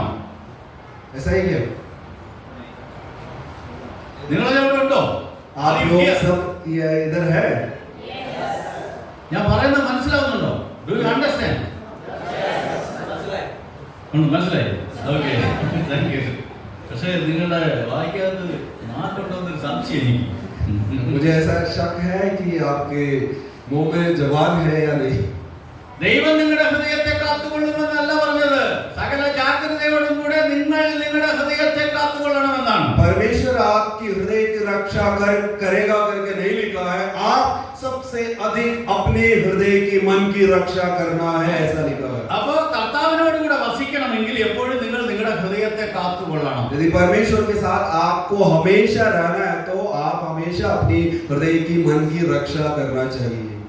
ഹൃദയത്തെ കാത്തുകൊള്ളണം. हृदय की रक्षा നമ്മൾ करना ചിലപ്പോൾ ഒരു चाहिए। ആരാധനയ്ക്ക് കയറി വരും, ഒരു കസേരയിൽ എങ്ങനെ ഇരിക്കും, അല്ലെങ്കിൽ താഴെ ഇരിക്കും. हम लोग एक आराधना सभा में आते हैं तो जब हमको भी कोई कुर्सी में बैठते हैं या नीचे बैठते हैं। ഇവിടെ അധ്യാപകർ പഠിപ്പിക്കുക, അല്ലെങ്കിൽ പാസ്റ്റർ ശുശ്രൂഷ ചെയ്യും. यहाँ पर अध्यापक लोग सिखाते हैं या पास्टर लोग वो सेवा करते हैं। അപ്പോൾ തന്നെ നിങ്ങളുടെ ഹൃദയത്തിലൂടെ എന്തൊക്കെയാണ് നടക്കുന്നതെന്ന് ഈ പാസ്റ്ററിനും അറിയാൻ പറ്റില്ല, അധ്യാപകനും അറിയാൻ तो പറ്റില്ല. उस समय आपके मन में क्या क्या हो रहा है या जो सेवा करने वाला अध्यापक या फिर पास्टर को भी नहीं मालूम होता है, ദൈവത്തിന് മാത്രമേ അറിയൂ. केवल परमेश्वर जानते हैं। അതുകൊണ്ടാണ് നമ്മൾ യിരെമ്യാ പ്രവചനം 17:9 തോന്നുന്നു, അവിടെ വായിക്കുമ്പോൾ ഹൃദയം എല്ലാറ്റിനേക്കാളും കപടവും വിഷമവും ഉള്ളത് അത് ആരാഞ്ഞറിയുന്നവനാ, യഹോവയായ ദൈവത്തിന് മാത്രമേ ഈ ഹൃദയത്തെ അറിയാൻ സാധിക്കുകയുള്ളൂ. इसीलिए यिर्मयाह 17:17-19 में लग रहा है कि हृदय सबसे ज्यादा धोखा देने वाली चीज है, इसका भेद को कौन समझ सकता है, ऐसा लिखा है। അതെ, 17:9. അപ്പോ ഈ ഹൃദയത്തെ സൂക്ഷിക്കാൻ പറ്റണം. വിജയിക്കണമെങ്കിൽ ഹൃദയത്തെ സൂക്ഷിക്കാൻ പറ്റണം. यदि आपको सफल होना है तो आपकी हृदय की रक्षा हर हाल में आपको करना होगा। വിജയപ്രദമായ ഒരു ക്രിസ്തീയ ജീവിതം നയിക്കണമെങ്കിൽ ഹൃദയത്തെ സൂക്ഷിക്കാൻ സാധിക്കണം. विजय एक सफल पूर्वक जिंदगी जीना है तो हृदय की रक्षा करना है। ദൈവത്തോട് കൂടെ വസിക്കണമെങ്കിൽ ഹൃദയത്തെ സൂക്ഷിക്കാൻ സാധിക്കണം. परमेश्वर के साथ आपको रहना है तो आपको अपने मन की रक्षा करना होगा। ഈ ബൈബിൾ നിങ്ങൾ ഉൽപ്പത്തി പുസ്തകം മുതൽ വെളിപ്പാട് പുസ്തകം വരെ വായിച്ചാൽ बाइबल जो है उत्पत्ति से लेकर प्रकाशित वाक्य तक यदि आप पढ़ोगे, മകനെ നിന്റെ കൈകളെ എനിക്ക് തരിക കാലുകളെ എനിക്ക് തരിക എന്ന് പറയുന്ന ഒരു വാക്യം ഞാൻ വായിച്ചിട്ടില്ല. बेटा तेरे हाथों को मुझे दे, तेरे पैर को मुझे दे, ऐसा एक वचन मैं कभी नहीं पढ़ा। പക്ഷെ നിന്റെ ഹൃദയത്തെ എനിക്ക് തരിക എന്ന് പറയുന്ന വാക്യം ഞാൻ വായിച്ചു. लेकिन तेरे हृदय को मुझे दे या तेरे मन को मुझे दे, ऐसा काफी सारे वचन है। ഹൃദയത്തെയാണ് ദൈവത്തിന് ആവശ്യം. अब अपने हृदय को परमेश्वर को चाहिए। ഹൃദയം കിട്ടിയിട്ടേ കാര്യമുള്ളൂ, വേറെ എന്ത് കിട്ടിയിട്ടും കാര്യമില്ല. केवल आप हृदय ही चाहिए, उसके बाद उसको छोड़ के कुछ और चीज मिलने से कोई काम नहीं। പിശാചിനും അത് തന്നെ വേണ്ടത്, അദ്ദേഹത്തിന് വേണ്ടത് ഹൃദയമാണ്. शैतान को भी यही चाहिए, आपका हृदय ही चाहिए होता है। അപ്പൊ ദൈവം ചോദിക്കുന്നത് ഹൃദയത്തെയാണ്. परमेश्वर मांगता है आपके हृदय को। ഈ സദൃശവാക്യങ്ങൾ തന്നെ Proverbs chapter 23 verse 26 അവിടെ നമുക്ക് അങ്ങനെ വായിക്കാൻ പറ്റും. മകനെ നിന്റെ ഹൃദയം എനിക്ക് തരിക എന്ന് പറയുന്ന ഒരു വാക്യം നമുക്ക് അവിടെ വായിച്ചെടുക്കാനായിട്ട് സാധിക്കുന്നുണ്ട്. नीति वचन 23 का 26, 23ന്റെ 26. 23 का 26। അപ്പോൾ ദൈവം ചോദിക്കുന്നത് നമ്മുടെ ഹൃദയമാണ്. परमेश्वर हमारे हृदय को मांगता है।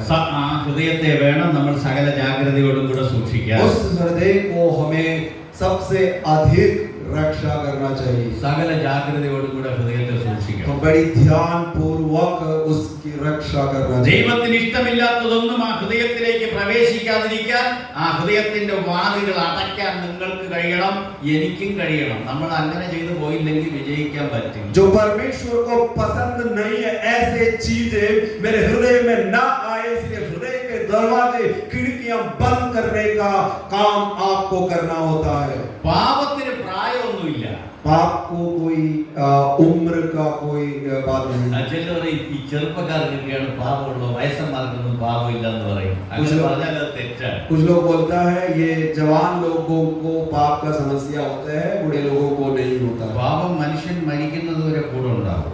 पाप जो है मनुष्य मरने तक साथ रहेगा। ചത്താൻ വേണമെങ്കിൽ കയറാൻ പറ്റുമെന്ന് നോക്കുന്ന ആളാണ് സാധാരണ. मरने के बाद भी उसके अंदर प्रवेश कर सकता है या नहीं, ये इसी ताक में रहता है शैतान। അപ്പോൾ ഈ പാപത്തിൽ നിന്ന് നമ്മൾ സൂക്ഷിക്കേണ്ട ഏറ്റവും പ്രധാനപ്പെട്ട അവയവമാണ് നമ്മുടെ ഹൃദയം. इस पाप से हमें सबसे ज्यादा बचाने का, रक्षा करने वाली चीजें हमारा हृदय। ഹൃദയത്തെ സൂക്ഷിക്കാൻ കഴിയാത്ത ഒരു വ്യക്തിക്ക് വിജയിക്കാൻ സാധിക്കില്ല. हृदय, यदि हृदय की रक्षा आप नहीं करते तो आप कभी सफल नहीं हो सकेंगे। വിജയിക്കാനേ സാധിക്കില്ല. आप कभी सफल हो ही नहीं सकता। ആ വ്യക്തി പരാജയപ്പെട്ടു പോകും. व्यक्ति पराजित हो जाएगा। ദൈവത്തിന്റെ അടുക്കൽ എത്താനൊന്നും പറ്റില്ല. परमेश्वर के करीब आप पहुंच नहीं ഈ पाएंगे। ദൈവത്തിന്റെ അടുക്കലേക്ക് ചെല്ലുക എന്ന് പറയുന്നത് ശരിക്കൊരു യാത്രയാണ്, ഒരു പ്രയാണമാണ്. परमेश्वर के करीब जाना मतलब वो एक सफर है, वो एक यात्रा है। നമ്മുടെ സംസ്കൃതി, നമ്മുടെ സംസ്കാരം പഠിക്കുമ്പോൾ പണ്ട് മഹർഷി വര്യന്മാരെ കുറിച്ചൊക്കെ നമുക്ക് വായിക്കാനായിട്ട് കഴിഞ്ഞിട്ടുണ്ടല്ലോ. हम अपनी संस्कृति में योगी लोग, सन्यासी लोगों के बारे में हम पढ़ते हैं। അവരൊക്കെ ഒരു ദിവസം കൊണ്ടൊന്നും അല്ല, അവർ കഠിനമായ പ്രയത്നത്തിലൂടെയാണ് മുമ്പോട്ട് പോയിട്ടുള്ളത്. एक दिन में नहीं, कठिन बहुत समय का परिश्रम के साथ वो आगे बढ़ते हैं। അപ്പോ ഇതേ വിധത്തിൽ ഒരു പ്രയാണം നമുക്കും സാധിക്കണം, നമുക്കൊരു യാത്ര, നമുക്ക് മുന്നോട്ട് പോകാൻ പറ്റണം. അങ്ങനെ इस प्रकार हम लोग भी जो है ऐसा एक सफर, ऐसा एक यात्रा करना चाहिए। നമ്മുടെ ജീവിതത്തിൽ ഓരോ ദിവസവും ഇന്നലത്തെ കാര്യം നമ്മളൊന്ന് വിലയിരുത്തണം. ഓക്കെ, ഇന്നത്തെ കാര്യം വിലയിരുത്തണം. അങ്ങനെ വിലയിരുത്തി നമുക്ക് പോകാൻ പറ്റണം. നമ്മുടെ പരാജയങ്ങളെ വേഗത്തിൽ ശരിയാക്കണം, വേഗത്തിൽ ശരിയാക്കി വേണം മുമ്പോട്ട് പോകാൻ. അത് കിടക്കട്ടെ, പിന്നീട് നോക്കാം. പണ്ടാളുകൾ ഈ എഞ്ചിനീയറിംഗിനൊക്കെ പഠിക്കുന്ന ഒരു പരീക്ഷ എഴുതാന്നില്ല, ആ പേപ്പർ 2 പേപ്പർ ഇടാം, അതിന്റെ അവസാനം എഴുതാം എന്ന് പറഞ്ഞ് പോയിട്ട് ഒന്നും എഴുതാൻ പറ്റാതായി പോകും. മനസ്സിലായില്ലേ? हम अपने कल की जिंदगी को और आज की जिंदगी का आकलन करना चाहिए और उसमें क्या गलतियां हुआ ये देख करके, परख करके आगे बढ़ना है।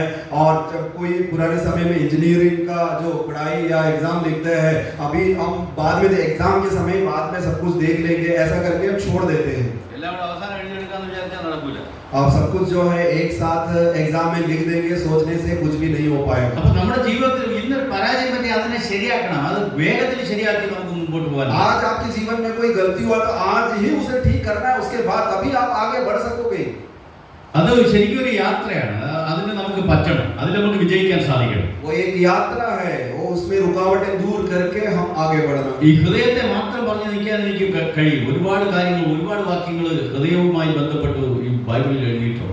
हृदय के बारे में कह करके बहुत सारी बातें कह सकते हैं, क्योंकि बाइबल में बहुत सारे वचन इसके बारे में कहता है। പക്ഷേ ഒരുപാട് കാര്യങ്ങൾ ഇന്ന് ആവശ്യമില്ല. ഇന്ന് ഏകദേശം ഇത്ര മതി. ഹൃദയത്തെ സൂക്ഷിക്കണം വിജയിക്കാൻ. आज हृदय की रक्षा करने के बारे में इतना आपके लिए काफी है। ഹൃദയത്തെ സൂക്ഷിക്കാൻ ഒരു തീരുമാനം ഇന്ന് രാത്രി നിങ്ങൾ എടുത്തിരിക്കണം. हृदय की रक्षा करने के लिए, अपने मन की रक्षा करने के लिए आज ही आप एक निर्णय लेना चाहिए। ഈ ഇന്ന് ഈ പലർക്കും ഒരു തകരാറുണ്ട്. അതായത് ഫസ്റ്റില് ആ മഹാസന്തോഷത്തിൽ കർത്താവിനെ രക്ഷിതാവും കർത്താവുമായി സ്വീകരിക്കുന്ന ആ ദിവസങ്ങളിൽ എന്ന് പറഞ്ഞാൽ വലിയ സന്തോഷമാണ്.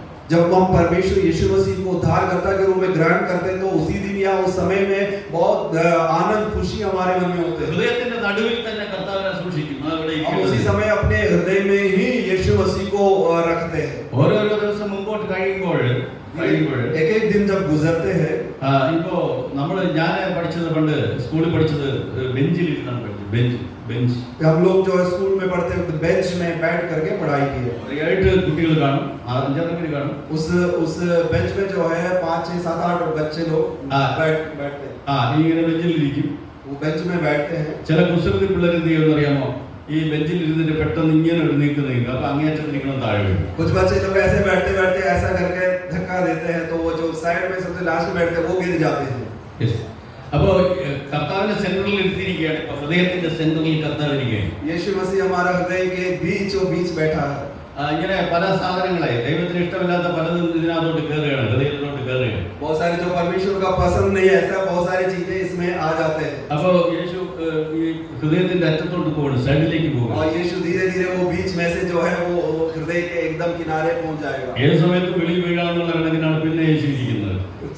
उसके बाद यीशु मसीह ऐसा जगह पर बैठता है, कभी भी गिर सकते हैं और अंदर भी आ सकते हैं, ऐसे जगह पे पहुंच जाते हैं। അപ്പൊ ആ ദിവസമായിരിക്കും ഒരു 4-5 പാപം കൂടെ ഇരച്ചു കയറുന്ന യേശു അവിടുന്ന് വെളിയിൽ പോകും. उसी समय जो है उसी दिन जो है 3-4 पाप एक साथ आ जाते हैं और यीशु मसीह बाहर हो जाते हैं। അപ്പൊ ഹൃദയത്തിൽ യേശു ഇല്ല.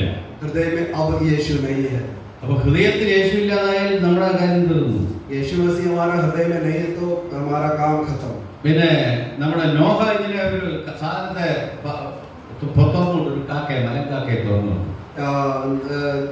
नूह जो है एक कौवा को जो है उसे बाहर उड़ा दिया। ആ പെട്ടകത്തിൽ തുറന്നു വിട്ടു. वो जहाज से जो है उसे उड़ा दिया। അവിടെ നമ്മൾ വായിക്കുന്നത് ഇങ്ങനെ വന്നും പോയിരുന്നു എന്നാണ്. പിന്നെ അത് പോവുകയും വരികയും ചെയ്തുകൊണ്ടിരുന്നു. तो वो जहाज में जो है वो आना जाना करते थे। യേശു നമ്മുടെ ഹൃദയത്തിൽ ഇങ്ങനെ വരികയും യേശുവിനെ ഉരുട്ടി തള്ളിയിടുകയും വീണ്ടും കുറച്ച് ദിവസം വിളിച്ച് കയറ്റുകയും അങ്ങനെ തള്ളിയിടുകയും ചെയ്ത് ജീവിക്കരുത്. यीशु मसीह को हमेशा हमारे अंदर से बाहर और बाहर से अंदर ऐसा हम रखना नहीं चाहिए। അതുകൊണ്ടാണ് ഞാൻ ആദ്യം പറഞ്ഞ ഉപവാസം. അതെന്ന് വെച്ചാൽ ഇപ്പോൾ കർത്താവിനോട് കൂടെ വസിക്കുകയാണ്. इसीलिए उपवास के बारे में कहा कि उपवास अब हम यीशु के साथ रहते हैं। പിന്നെ കുറച്ചാൾ ഉപവാസമൊന്നുമില്ല. उसके बाद बहुत समय तक उपवास नहीं है। ഉപവാസം കഴിയുന്നതും പുള്ളി ഉരുട്ടി താഴെ കളഞ്ഞു. उपवास के बाद यीशु मसीह को धक्का देके बाहर निकाल दिया। പിന്നെ അടുത്ത 21 ദിവസം വരണം, അപ്പോഴേ കയറുള്ളൂ.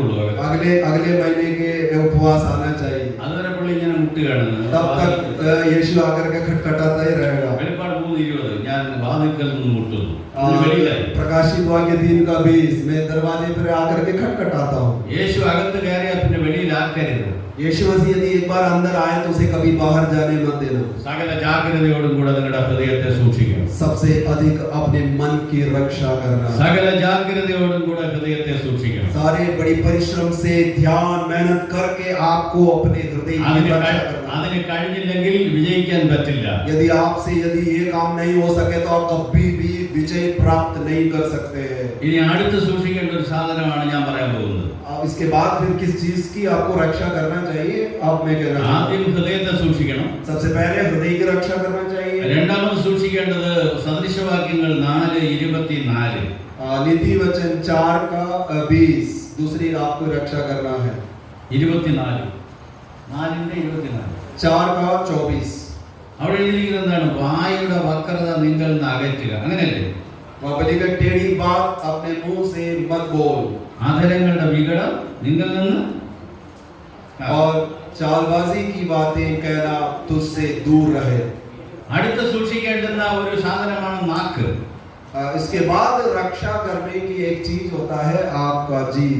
ഈ നാക്ക്, ഹൃദയം, പിന്നെ കാത്, ഇതിനെയൊക്കെ വളരെ സൂക്ഷിക്കാനായിട്ട് പറ്റിയില്ലെങ്കിൽ വിജയിക്കാൻ പറ്റില്ല. आपका हृदय, आपका जीव, आपका कान, ये सबकी आप रक्षा नहीं करेगा तो कभी आप सफल नहीं हो सकेंगे। സഭാപ്രസംഗിയുടെ പുസ്തകം അതിന്റെ 1-ാമത്തെ അധ്യായത്തിന്റെ 8-ാമത്തെ വാക്യത്തില് ഒരു രസകരമായ ഒരു വാക്യമുണ്ട്. सभोपदेशक उसका पहला अध्याय उसका 8वें पद में 1:8, അതായത് സകല കാര്യങ്ങളും ശ്രമാവഹങ്ങളാകുന്നു, മനുഷ്യൻ പറഞ്ഞാൽ തീരുകയില്ല. കണ്ടിട്ട് കണ്ണിന് തൃപ്തി വരുന്നില്ല, കേട്ടിട്ട് ചെവി നിറയുന്നതുമില്ല. सभोपदेशक 1:8 इस प्रकार लिखा है, सब बातें परिश्रम से भरी है, मनुष्य इसका वर्णन नहीं कर सकता। ना तो आंखें देखने से तृप्त होती है और ना कान सुनने से भरते हैं। പറഞ്ഞാൽ തീരുകയില്ലെന്നാണ്. രാവിലെ പണ്ട് നമ്മള് ഈ റേഡിയോ നിലയം തുറക്കുന്ന ഒരു കാലമുണ്ടായിരുന്നു. പണ്ട് रेडियो स्टेशन जो है पुराने समय में वो शुरू होता है तो कू करके ऐसे आवाज होता है। രാവിലെ അത് തുറന്നാ പിന്നെ 11:05 അടയ്ക്കുന്നത് രാത്രി. तो सुबह जो शुरू होता है और 11:05 को वो बंद होता है। യെസ്, അതിന് പറഞ്ഞാൽ തീരുകയില്ലെന്നാണ് ഇവിടെ എഴുതിയിരിക്കുന്നത്. പറഞ്ഞാൽ തീരുകയില്ല, कहते रहता है और वो बंद नहीं होता है। സകല ജാഗ്രതയോടും കൂടെ എന്ത് ചെയ്യണം? ഇതിനെയും സൂക്ഷിക്കണം. നാക്കിനെ सारे ध्यान से आपको क्या करना चाहिए? अपनी जीव की रक्षा करना। ചില ആളുകളൊക്കെ സംസാരിക്കാൻ തുടങ്ങിയപ്പോൾ ലോക ചരിത്രം, പിന്നെ ഇന്ത്യയുടെ ചരിത്രം, പിന്നെ അയൽവക്കക്കാരന്റെ ചരിത്രം, അവളുടെ ഇവളുടെ ചരിത്രം ഒക്കെ കേൾക്കാം. कुछ लोग बोलने लगेगा तो फिर वो वर्ल्ड हिस्ट्री, इधर का उधर का इतिहास और पड़ोसी के इधर की उधर की बुराई, ऐसे बहुत सारे बातें निकलते हैं। ദൈവത്തോടുകൂടെ വസിക്കണമെന്ന് ആഗ്രഹിക്കുന്ന എല്ലാവരും നാവിനെ സൂക്ഷിക്കണം. परमेश्वर के साथ रहना चाहते हैं तो आपको अपनी जबान की रक्षा करना होगा। ഏറ്റവും കുറച്ച് സംസാരിക്കുന്നവരാണ്. सबसे कम बातें करने वाला बनना चाहिए। അതുകൊണ്ട് പ്രസംഗിക്കുമ്പോൾ ഉണ്ടാകുന്നതായത് പ്രസംഗിക്കണം. प्रचार करते वक्त ऐसा चुपचाप नहीं रहना है, प्रचार करना है। ആവശ്യമില്ലാത്ത കാര്യങ്ങളിൽ സംഭാഷണം കഴിവതും ഒഴിവാക്കണം. मतलब का बातें आपको कम करनी चाहिए। നാക്കിനെ അങ്ങ് അകത്തിട്ടേക്കണം. जुबान को अंदर ही उसे नियंत्रण करके रख दे। ദൈവം ഹൃദയത്തെ വളരെ ഭദ്രമായിട്ട് ആരും കാണാത്ത വിധത്തിലാണ് വെച്ചേക്കുന്നത്. परमेश्वर हृदय को जो है कोई नहीं देख सकते, इसलिए हमारे अंदर रखा है। നാവിനെയും വളരെ ഭദ്രമായിട്ടാണ് വെച്ചിരിക്കുന്നത്. നല്ല അകത്തൊക്കെ കെട്ടൊക്കെ ഇട്ട് അവിടെ കെട്ടി പല്ലും ചുണ്ടും ഒക്കെ തടസ്സപ്പെടുത്തി അങ്ങ് അകത്ത് വെച്ചിരിക്കുകയാണ് ഈ സാധനത്തെ. हमारे जुबान को भी बड़ी ध्यानपूर्वक हमारे दांत और होंठ और इसके बांध करके अंदर रखा है, सुरक्षित करके। യെസ്, വളരെ സൂക്ഷ്മതയോടെ നാവിനെ നമ്മൾ ഉപയോഗിക്കണം. बड़ी सूक्ष्म तरीके से आपको अपनी जुबान के इस्तेमाल करना है। നാവ് ഒരുപാട് ദോഷങ്ങൾ ചെയ്യുന്നതാണ്, ഒരുപാട് ഗുണം ചെയ്യുന്നതുമാണ്. जीव बहुत बुराई करता है, उसके साथ कुछ अच्छे बातें भी करते हैं। പണ്ടൊരു സരസൻ പറഞ്ഞത് ഇങ്ങനെയാണ്, പല്ല് പറിപ്പതും നാവേ, പല്ലക്കിലേറ്റുവതും നാവേ എന്നാണ്. किसी ने इस प्रकार कहा, जो दांत को उखाड़ने वाला भी जवान होता है और एक व्यक्ति को अपनी जवान के बातों से उसे ऊंचाइयों तक पहुंचाने वाला भी जो है ये जीव होता है। ചിലരുടെ എത്ര പെട്ടെന്നാണ് അറിയാം ചെമ്പുറ്റിക്ക് അടി വാങ്ങിക്കുന്നത്. कुछ लोग इतना जल्दी झापड़ खा लेते हैं, വളരെ വേഗത്തിൽ വാങ്ങിക്കും. കഴുത്ത് നടച്ചതിൽ വാങ്ങിച്ചിരിക്കും. इतना जल्दी वो झापड़ खा लेते हैं। എന്താ കാര്യം എന്ന് പറയുന്നത്? നാക്കിന്റെ വൈഭവമാണ്. उसका कारण क्या मालूम है? उसका जुबान का जो है वीरता है, उसका इतना काम है और जल्दी वो झापड़ खा लेते हैं। അതുകൊണ്ട് നാവിനെ സൂക്ഷിക്കണം. इसलिए आपको जो है अपनी जीभ की रक्षा करना है। വളരെ സൂക്ഷിച്ച് നാവിനെ ഉപയോഗിക്കണം. बड़े ध्यानपूर्वक आपको आपकी जीभ की रक्षा करना चाहिए। ആവശ്യത്തിന് സംസാരിക്കണം. जरूरत के लिए बात करना है। മത്തായി 12:36 ഓർത്തിരിക്കണം. मत्ती रचित सुसमाचार 12वें अध्याय और उसके 36वें पद को याद रखना है, അത് മറക്കരുത്. वो भूलना नहीं। എന്താണത്? क्या है वो? നിങ്ങൾ പറഞ്ഞ സകല നിസ്സാര വാക്കിനും ന്യായവിധി ദിവസത്തിൽ കണക്ക് കൊടുക്കേണ്ടി വരും. आप लोग कहने वाले छोटी सी बात को भी आपको न्याय के कचहरी में आपको हिसाब देना होगा। കണക്ക് കൊടുത്ത് തീർത്താലേ അങ്ങ് കയറാൻ പറ്റൂ. आप हिसाब देंगे तभी आप वहां पर प्रवेश कर सकेंगे। അപ്പോൾ വെളിയിൽ നിന്ന് ചവിട്ടി തൊഴിച്ചിട്ട് പിന്നെ കാര്യമില്ല. അങ്ങനെയൊക്കെയുള്ള പ്രശ്നങ്ങളുണ്ട്. അതുകൊണ്ട് നാവിനെ സൂക്ഷിക്കണം. उसके बाद दरवाजे के बाहर खड़े होकर के कुछ भी करने से मतलब नहीं, वहां प्रवेश करना है, इसलिए आपकी जुबान की रक्षा करना है। യേശുവിനോട് കൂടെ വസിക്കാനായിട്ട് ആഗ്രഹിക്കുന്നവർ, വിജയപ്രദമായ ഒരു ക്രിസ്തീയ ജീവിതം നയിക്കാൻ താല്പര്യപ്പെടുന്നവർ അവരുടെ ഹൃദയത്തെ സൂക്ഷിക്കുന്നത് പോലെ തന്നെ നാവിനെ സൂക്ഷിക്കാൻ यीशु के साथ जो रहना चाहते हैं, सफल पूर्वक एक जिंदगी जीना चाहते हैं, आपके हृदय के साथ साथ अपनी जुबान का भी रक्षा करना चाहिए। യാക്കോബിന്റെ ലേഖനം നമ്മൾ വായിക്കുമ്പോൾ 3-ാമത്തെ അധ്യായത്തിന്റെ 5-ാമത്തെ വാക്യത്തിൽ എഴുതിയിരിക്കുന്നത് അങ്ങനെ തന്നെ നാവും ഒരു തീ തന്നെ എന്നാണ് എഴുതിയിരിക്കുന്നത്. याकूब की पत्रिका 3 अध्याय और उसके 3:5 3:5 पे इस प्रकार लिखा है, जीव की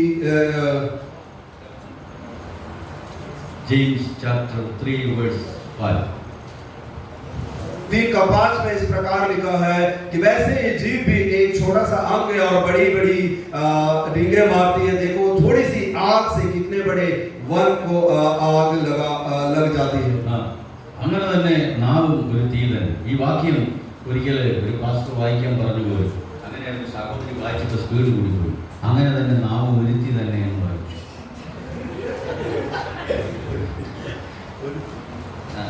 നമ്മൾ മലയാളത്തിൽ പറയാം. അതെ, അങ്ങനെ തന്നെ നാവ് ഒരുത്തി തന്നെയാണ്. അപ്പൊ പാസ്റ്റർ ആമേൻ പറഞ്ഞു എന്നാണ്. इसका मतलब जो है जीव एक आग है, लेकिन वो मलयालम में कहने से उसका ये समझ में आएगा कि वो एक जीव जो है एक लड़की है या एक स्त्री है। उसका मतलब उसने गलत पढ़ करके मलयालम में पढ़ के ऐसा मतलब निकाला। അപ്പൊ നാവിനെ സൂക്ഷിക്കണം. നാവ് ഒരുപാട് ദോഷം ചെയ്യുന്ന സാധനം. जीव की रक्षा करना चाहिए। ബന്ധങ്ങൾ ഉണ്ടാക്കുന്നത് നാവാണ്, ബന്ധങ്ങൾ ഇല്ലാതാക്കുന്നത് നാവാണ്. रिश्ता बनाते हैं और बिगाड़ते भी है जीव। പല്ലിനെ പറപ്പിക്കുന്നത് നാക്കാണ്. हमारे दांत को भी उखाड़ने वाला भी जीव होता है। ചില ആളുകൾ നിൽക്കുന്ന ആൾ എത്ര പെട്ടെന്നാണ് താഴെ വന്ന് വീഴുന്നത് ഈ നാക്കിന്റെ വൈഭവം കൊണ്ട് ഞാൻ കണ്ടിട്ടുണ്ട്. कुछ लोगों के जबान पे इतना ताकत होता है कि वो खुद ही जो है जल्दी वो गिर जाते नीचे। 140-ാം സങ്കീർത്തനത്തിന്റെ 3-ാം വാക്യം 140 वचन और उसके तीसरे पद। 140-ാം സങ്കീർത്തനത്തിന്റെ 3-ാം വാക്യത്തിൽ എന്താണ് എഴുതിയിരിക്കുന്നത്? वचन संहिता 140 और के तीसरे 3 पद में क्या लिखा? അവിടെ എഴുതിയിരിക്കുന്നത് എന്താണെന്നറിയോ? വിഷമുള്ള സാധനമാണ് നാക്കെന്ന്. जीव जो है जहरीली जहर है करके लिखा है। അണലി വിഷം ഉണ്ടെന്നാണ് അല്ലേ? 140-3. ശരി, ഞാൻ തന്നെ പറയാം. उनका बोलना सांप का काटना सा है और मुंह में नाक का सा विष रहता है। അവർ സർപ്പം പോലെ തങ്ങളുടെ നാവുകളെ കൂർപ്പിക്കുന്നു. അവരുടെ അധരങ്ങൾക്ക് കീഴെ അണലി വിഷം ഉണ്ടെന്നാണ് എഴുതി. उनका बोलना सांप का काटना सा है, उनके मुंह में नाक का सा विष रहता है। യാക്കോബ് 3:8 എഴുതിയിരിക്കുന്ന മരണകരമായ വിഷം എന്നാണ്. याकूब 3:8 में लिखा है कि मृत्यु ऐसा जहर जो है उनके अंदर है। അങ്ങനെ റോമലേഖനം 3:13 എഴുതിയിരിക്കുന്നു മരണകരമായ വിഷം നാവിലുണ്ടെന്നാണ്. रोमियो 3:18 में भी लिखा है मृत्यु देने वाला ऐसा जहर विष जो है जवान में लिखा है। സങ്കീർത്തനങ്ങൾ 140:3 അണലി വിഷം. भजन संहिता 140 के 3 में लिखा है कि सांप का काटना जैसे है। रोमर 3:13 सर्प विष। इसमें लिखा नाग का सा विष और रोमियो में लिखा है सर्प का विष। याकूब 3:8 मरणकरമായ വിഷം. याकूब 3:8 में जो है वो मृत्यु। അപ്പോൾ ഈ ഇതെല്ലാം അപകടം പിടിച്ച വിഷങ്ങളെല്ലാം നമ്മുടെ നാവിലാണ് ഇരിക്കുന്നത്. ये सारा जो विष जहर जो है हमारे जीव में पाए जाते हैं। അപ്പോൾ ഇത്രയ്ക്ക് വിഷമുള്ള ഒരു സാധനമാണ് നാക്ക്. और इतने बड़े भयंकर एक चीज है आपका जीव। അപ്പോൾ തന്നെ ഈ നാവ് കൊണ്ട് ഒരുപാട് ഗുണങ്ങളുണ്ടെന്നുള്ളതാണ്. साथ ही साथ जो है उसी समय आपके जुबान का बहुत फायदा भी है, गुण भी है। ഈ നാവിനെ ദൈവത്തിന്റെ നാവാക്കാനായിട്ട് സാധിക്കും. इस जुबान को आप चाहे तो परमेश्वर का जुबान भी बना सकते हैं। അപ്പോൾ ഇത്ര അപകടം പിടിച്ച നാവിനെ ദൈവത്തിന്റെ നാവാക്കി മാറ്റാനായിട്ട് സാധിക്കുന്നു. इतना खतरनाक जीव को आप चाहे तो परमेश्वर का जुबान भी से बना सकते हैं। ഈ മരണകരമായ വിഷം നിറഞ്ഞ നാവിനെ ദൈവത്തിന്റെ നാവാക്കി മാറ്റുകയായിരിക്കണം നമ്മുടെ ഈ ഇത്തരത്തിലുള്ള പഠനങ്ങളിലൂടെ നമുക്ക്. सांप का विष रहने वाला जीव को आप चाहे तो जो है परमेश्वर के वचन के अध्ययन करके इसे परमेश्वर का सी जुबान बना सकते हैं। യിരെമ്യാവിന്റെ പ്രവചനം 15-ാമത്തെ അധ്യായത്തിന്റെ 19-ാമത്തെ വാക്യം നിങ്ങൾ വായിച്ചാൽ यिर्मयाह 15 का 19 यदि पढ़े आप, അധമമായത് ഒഴിച്ച് ഒഴിച്ച് ഉത്തമമായത് സംസാരിച്ചാൽ നിന്റെ വായി എന്റെ വായി പോലെയാകും ദൈവം പറയുന്നു. वहां पे लिखा है कि गलत बातों को छोड़ करके अच्छी बातें बोलेगा तो तेरा जुबान जो है मेरा जैसा होगा. നമ്മുടെ നാവിനെ ദൈവത്തിന്റെ നാവാക്കി മാറ്റാൻ നമുക്ക് സാധിക്കും. हमारा जुबान को हम परमेश्वर के जुबान जैसे बना सकते हैं. നമ്മുടെ നാവിനെ ദൈവത്തിന്റെ നാവാക്കി മാറ്റണം. हमारा जीभ को परमेश्वर का जीभ बनाना चाहिए. അതിന് നമ്മൾ ദൈവവചനത്തിലേക്ക് വരാതെ ഒരു തരത്തിലും സാധിക്കുകയില്ല. उसके लिए हम परमेश्वर के वचन में जब तक नहीं आते तब तक ये संभव नहीं होगा. നാം നമ്മുടെ ഹൃദയത്തെ സൂക്ഷിക്കണം.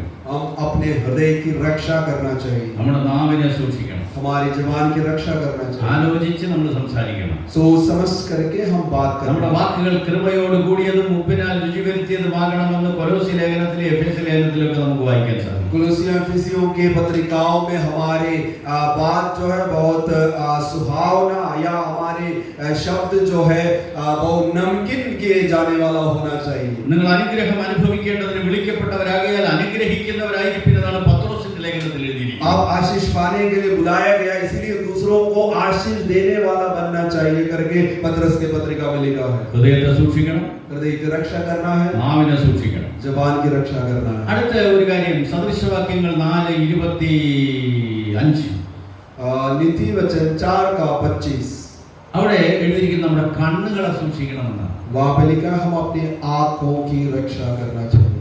ദൈവജനം യേശുക്രിസ്തുവോട് ചേർന്ന് പോകണമെങ്കിൽ കണ്ണുകളെയും സൂക്ഷിക്കണം. परमेश्वर के लोग जो है प्रभु के साथ साथ चलना है तो अपनी आंखों की रक्षा करना है. ഈ കണ്ണുകൾ വല്ലാത്ത ഒരു സാധനമാണ്. കണ്ണുകൾ आंखें जो है एक अजीब एक अंग है. ഇപ്പോ നിങ്ങളെ ഞാൻ കണ്ടുകൊണ്ടിരിക്കുകയാണ്. अब मैं आप लोगों को देख रहा हूँ. ഞാൻ കണ്ണടച്ചിരിക്കുകയാണ്. मैं अभी आंख बंद कर रहा हूँ. ഇപ്പോഴും ഞാൻ നിങ്ങളെ കണ്ടുകൊണ്ടിരിക്കുകയാണ്. आंख बंद करने के बावजूद भी मैं आपको देख रहा हूँ.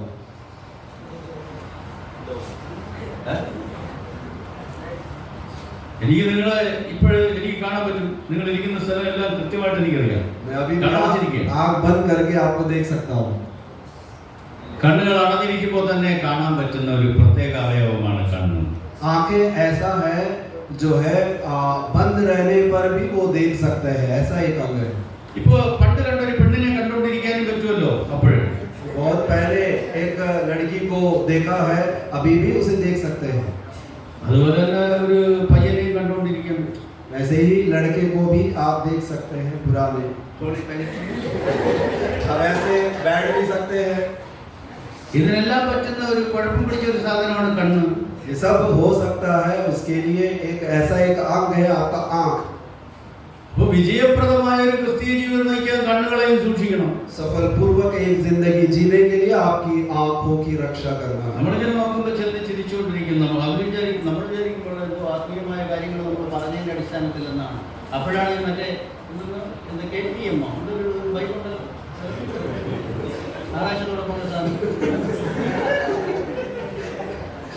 അതില് ഒറ്റയും വെച്ചോണ്ട് ചുരം കയറുന്ന സമയമാണ് നമ്മൾ ചിരിച്ചുകൊണ്ടിരിക്കുന്നത്. हम लोग सोचेंगे कुछ लोग बैठ करके हंस रहे हैं, तो हम सोचेंगे कि जो वचन सुनने से बातें सुनने से वो आनंद के साथ हंस रहे हैं. नहीं, वो KTM के बाइक में किसी को पीछे बैठा करके एक बहुत पहाड़ चढ़ते होंगे, उस खुशी से वो हंसते होंगे. അപ്പൊ കണ്ണ് വളരെ അപകടം പിടിച്ചൊരു സാധനമാണ്. आपकी आंखें जो है बहुत ही खतरनाक चीज है. അപ്പൊ വിജയപ്രദമായ ക്രിസ്തീയ ജീവിതം നയിക്കാൻ, യേശുവിനോട് കൂടെ വസിക്കാൻ നമ്മൾ ശ്രദ്ധിക്കേണ്ട അടുത്ത അവയവമാണ് കണ്ണ്. विजय पूर्वक एक जिंदगी जीने के लिए आप रक्षा करने की एक सबसे बड़ी चीज है कि आपकी आंखें. നമുക്ക് ഒരുപാട് കാര്യങ്ങൾ കാണാതിരിക്കാൻ പറ്റില്ല, നമ്മൾ കാണും. बहुत सारी चीजें हम उसका अनदेखी नहीं कर सकते हैं, हमें देखना ही पड़ता है. കാണുന്നതുകൊണ്ട് കുഴപ്പമില്ല. देखने से कोई बात नहीं. ഹവ്വ കണ്ടതുപോലെ കാണാതിരുന്ന, हवा जैसे देखा वैसा नहीं देखना है. എന്താണ്, എങ്ങനെയാണ് ഹവ്വ കണ്ടത്? हवा किस प्रकार देखी, എങ്ങനെയാ കണ്ടത്? कैसे देखी? ആ വൃക്ഷഫലം കാണാൻ നല്ലതും തിന്മാൻ രുചികരവും ജ്ഞാനം പ്രാപിപ്പാൻ കാമ്യവും എന്ന് കണ്ടു. वो फल जो देखने के लिए सुंदर है और वो खाने के लिए स्वादिष्ट है, वो ऐसा वो देखी. കാണാൻ ഭംഗിയുള്ളതിന് നമ്മൾ കാണാൻ അത് കൊള്ളാമെന്ന് പറയാൻ പറ്റും. यदि देखने में खूबसूरत है, उसे देख के हम वो अच्छा है बोल सकते हैं. തിന്മാൻ രുചികരം എന്ന് പറയാൻ പറ്റും. आप कैसे बोल सकोगे? वो खाने के लिए स्वादिष्ट है करके कैसे बोल सकोगे? തിന്നാതെ അതിനോട് തിന്നിട്ടില്ല, അതിന് രുചികരമെന്ന് എങ്ങനെ പറയാൻ പറ്റും? इससे पहले आप खाए नहीं, खाने से पहले आप कैसे बोल पाया कि वो स्वादिष्ट होंगे? ജ്ഞാനം പ്രാപിപ്പാൻ കാമ്യവും എന്ന് കണ്ടു. ज्ञान प्राप्त करने के लिए वो उत्तम है करके कैसे आपको समझ में आया? ആദ്യത്തത് മാത്രമേ കാണാവൂ, രണ്ടാമത്തത് മൂന്നാമത്തത് കാണരുത്.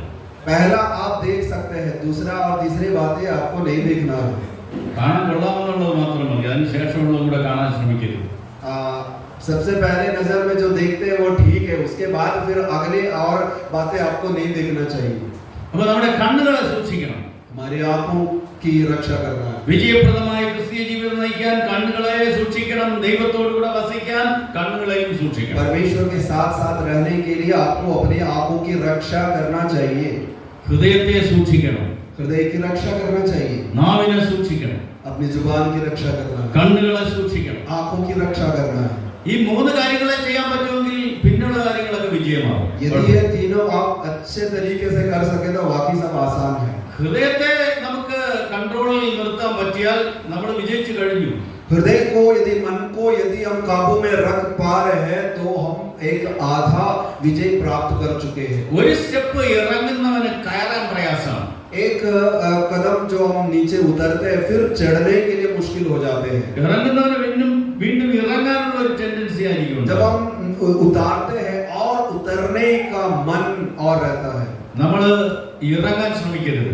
हम लोग उतरने का कोशिश नहीं करते. നമ്മുടെ വിശ്വാസ ജീവിതത്തിന്റെ ഒരു പടി പോലും താഴോട്ടിറങ്ങാൻ നമ്മൾ ശ്രമിക്കും. विश्वास जीवन का एक कदम, एक सीढ़ी भी एक नीचे हमें नहीं उतरना है. നമുക്ക് കയറാൻ പറ്റിയില്ലെങ്കിൽ അങ്ങനെയെങ്കിലും അറ്റ്ലീസ്റ്റ് നിൽക്കാനെങ്കിലും നമുക്ക് यदि സാധിക്കും. हम चढ़ नहीं सकते कम से कम आप उस सीढ़ी में उसी स्थल में बने रहने की कोशिश कीजिए. പക്ഷേ നിങ്ങളെ കുറിച്ചുള്ള ഞങ്ങളുടെ ആഗ്രഹം നിങ്ങൾ കയറുന്നവരാകണമെന്നുള്ളതാണ്. लेकिन आप लोगों के बारे में हमारी इच्छा यह है कि आप लोग आगे चढ़ने वाला बन जाए.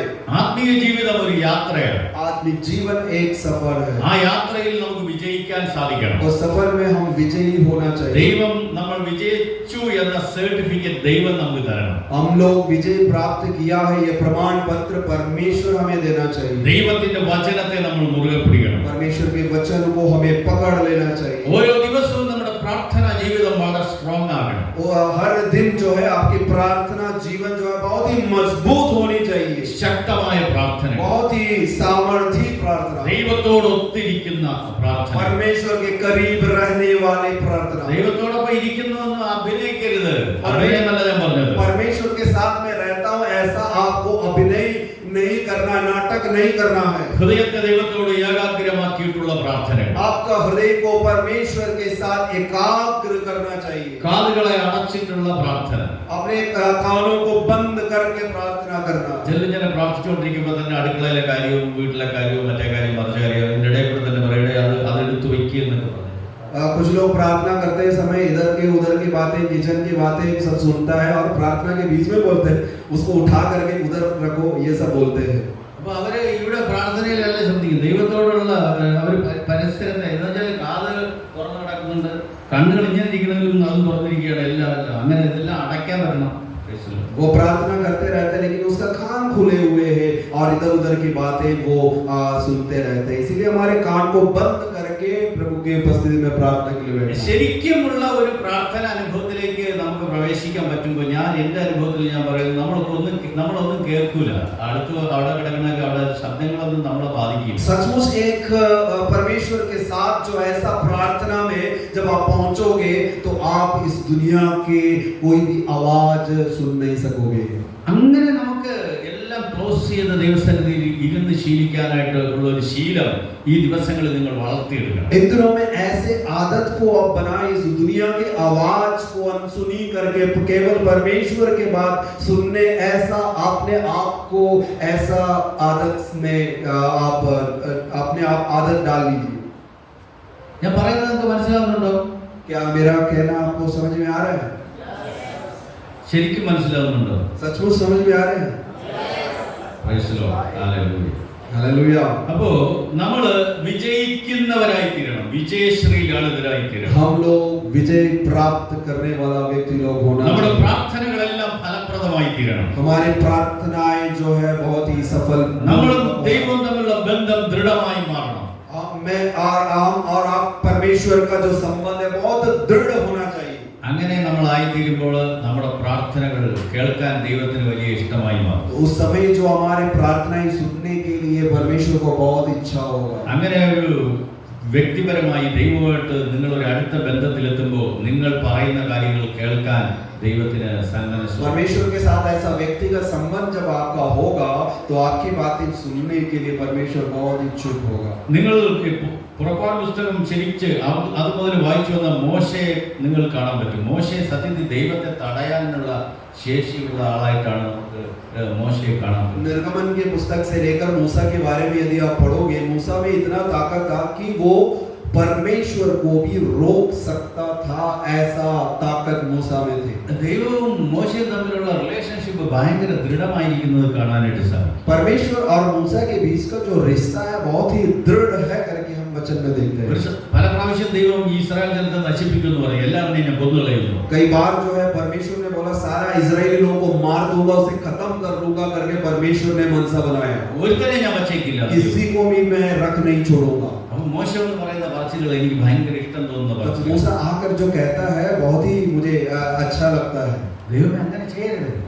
प्रभु आपको आप ऐसा नहीं करना है। നീ ഇത്രയും ജനത്തെ ഫറവോന്റെ അടിമത്തത്തിൽ നിന്ന് പിടിച്ചോണ്ട് വന്നു, നിന്നെ കൊണ്ട് ശേഷിയില്ലാത്തതുകൊണ്ട് ഇവന്മാരെല്ലാം കൊന്നുകളഞ്ഞു ആളുകൾ പറയും. आप इतने लोगों को मिस्र से निकाल के लाया है और इसका आप पालन पोषण नहीं करते, इसीलिए आपने जंगल में मार दिया करके लोग आपके बारे में कहेंगे। പാപം ചെയ്തുകൊണ്ട് നീ അവരെ നശിപ്പിച്ചു എന്നൊന്നും ആളുകൾ പറയില്ല. അവർ പറയുക വിലഹീനനായ ഒരു ദൈവം അഞ്ചാറെണ്ണത്തിനെ കൊണ്ടുവന്ന് എല്ലാവരെയും കൂടെ നശിപ്പിച്ചു കളഞ്ഞു എന്ന് പറഞ്ഞു കളയും. दुनिया ये देख करके ये नहीं कहेगा कि ये लोग पाप किया इसलिए परमेश्वर ने मार डाला, लेकिन दुनिया ये बोलेगा ये परमेश्वर इनकी रक्षा नहीं कर सकता, इसका प्रबंध नहीं कर सकता, इसीलिए ये सब लोग मर मिट गया, ये आपका गलती है करके बोलेगा। അപ്പോഴും ദൈവത്തിന്റെ നിലപാട് മാറുന്നില്ലെന്ന് കണ്ടപ്പോൾ പുള്ളിക്കാരൻ പറയണം, അങ്ങനെ ഈ ഒരു കാര്യം ചെയ്യും, നീ എഴുതിയ പുസ്തകത്തിൽ നിന്റെ പേര് അയച്ചു. तब परमेश्वर मानने के लिए तैयार नहीं तो मूसा आखिरी दाव गया कि यदि ऐसा है तो नहीं माने तो तू अपने पुस्तक से मेरा नाम को मिटा दे। അപ്പോഴും ദൈവം നിർത്തി, സ്റ്റോപ്പ് ചെയ്യും. എന്നാ പിന്നെ വേണ്ട. तो परमेश्वर ने बोला हाँ ठीक है, तो मैं मान जाता हूँ, मैं इनको മോശയും ദൈവവും തമ്മിലുള്ള റിലേഷൻഷിപ്പ് എത്രമാത്രം ദൃഢമായിരിക്കുന്നു. मूसा और परमेश्वर के बीच का वो रिश्ते को देख लीजिए कितना दृढ़ है। ദൈവം എടുക്കുന്ന തീരുമാനങ്ങളെ ദൈവത്തിന് മാറ്റാൻ കഴിയുന്ന വിധത്തിൽ ഇടിവിൽ നിന്ന് സംസാരിക്കുന്ന ഒരു മനുഷ്യൻ. परमेश्वर लिया गया कुछ ऐसा निर्णय को भी बदलने के लिए परमेश्वर को मजबूर कर सकते हैं, ऐसा बीच में लोगों को और परमेश्वर के बीच में जाकर के बिचवाई के रूप में मूसा खड़ा हो गया। ദൈവത്തെ തടയുകയാണ് മോശ. परमेश्वर को रोक रहा है यहाँ पर मूसा। അപ്പോ ആ മോശയും ദൈവവും തമ്മിലുള്ള ബന്ധം എത്രമാത്രം ശക്തമെന്ന് കാണാം. तो आपको समझ में आना चाहिए मूसा और परमेश्वर के बीच के रिश्ता कितना गहराई है। ഈ പുസ്തകത്തെ നിങ്ങൾ സ്നേഹിക്കണം. इस परमेश्वर के वचन वचन से आप प्यार करना है। ഈ പുസ്തകത്തിലെ ഓരോ വചനങ്ങളോട് നിങ്ങൾക്ക് സ്നേഹം ഉണ്ടാകണം. इस पुस्तक के हर एक वचन से आप पसंद करना चाहिए। ഇത് നിങ്ങൾ ശ്രദ്ധാപൂർവ്വം വായിക്കണം, ധ്യാനിക്കണം, പഠിക്കണം, വീണ്ടും വീണ്ടും വായിക്കണം. बड़े ध्यान पूर्वक इसे पढ़ना है, ध्यान करना, मनन करना, इसका अध्ययन करते रहना है। ലോകത്തെ കീഴ്മേൽ മറിക്കുന്നവരായിട്ട് നിങ്ങൾ മാറണം. इस दुनिया को उलट पुलट करने वाला व्यक्ति आप बन जाओगे।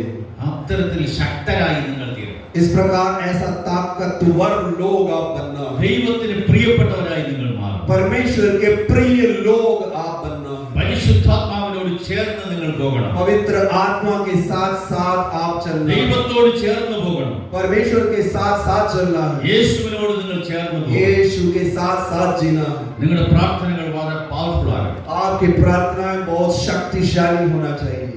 ആ വിധത്തിൽ നിങ്ങൾ ഇവിടെ നിന്ന് വളർന്ന് നിറവ് പ്രാപിക്കുന്നവരായി തീരണം. इस प्रकार आप लोग बढ़ते जो है बढ़ोतरी करके आप एक भरपूरी तक आना है।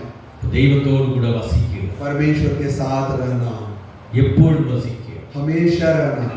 അതിന് ദൈവം നമുക്ക് കൃപ നൽകട്ടെ. उसके लिए परमेश्वर हमें अनुग्रह दे।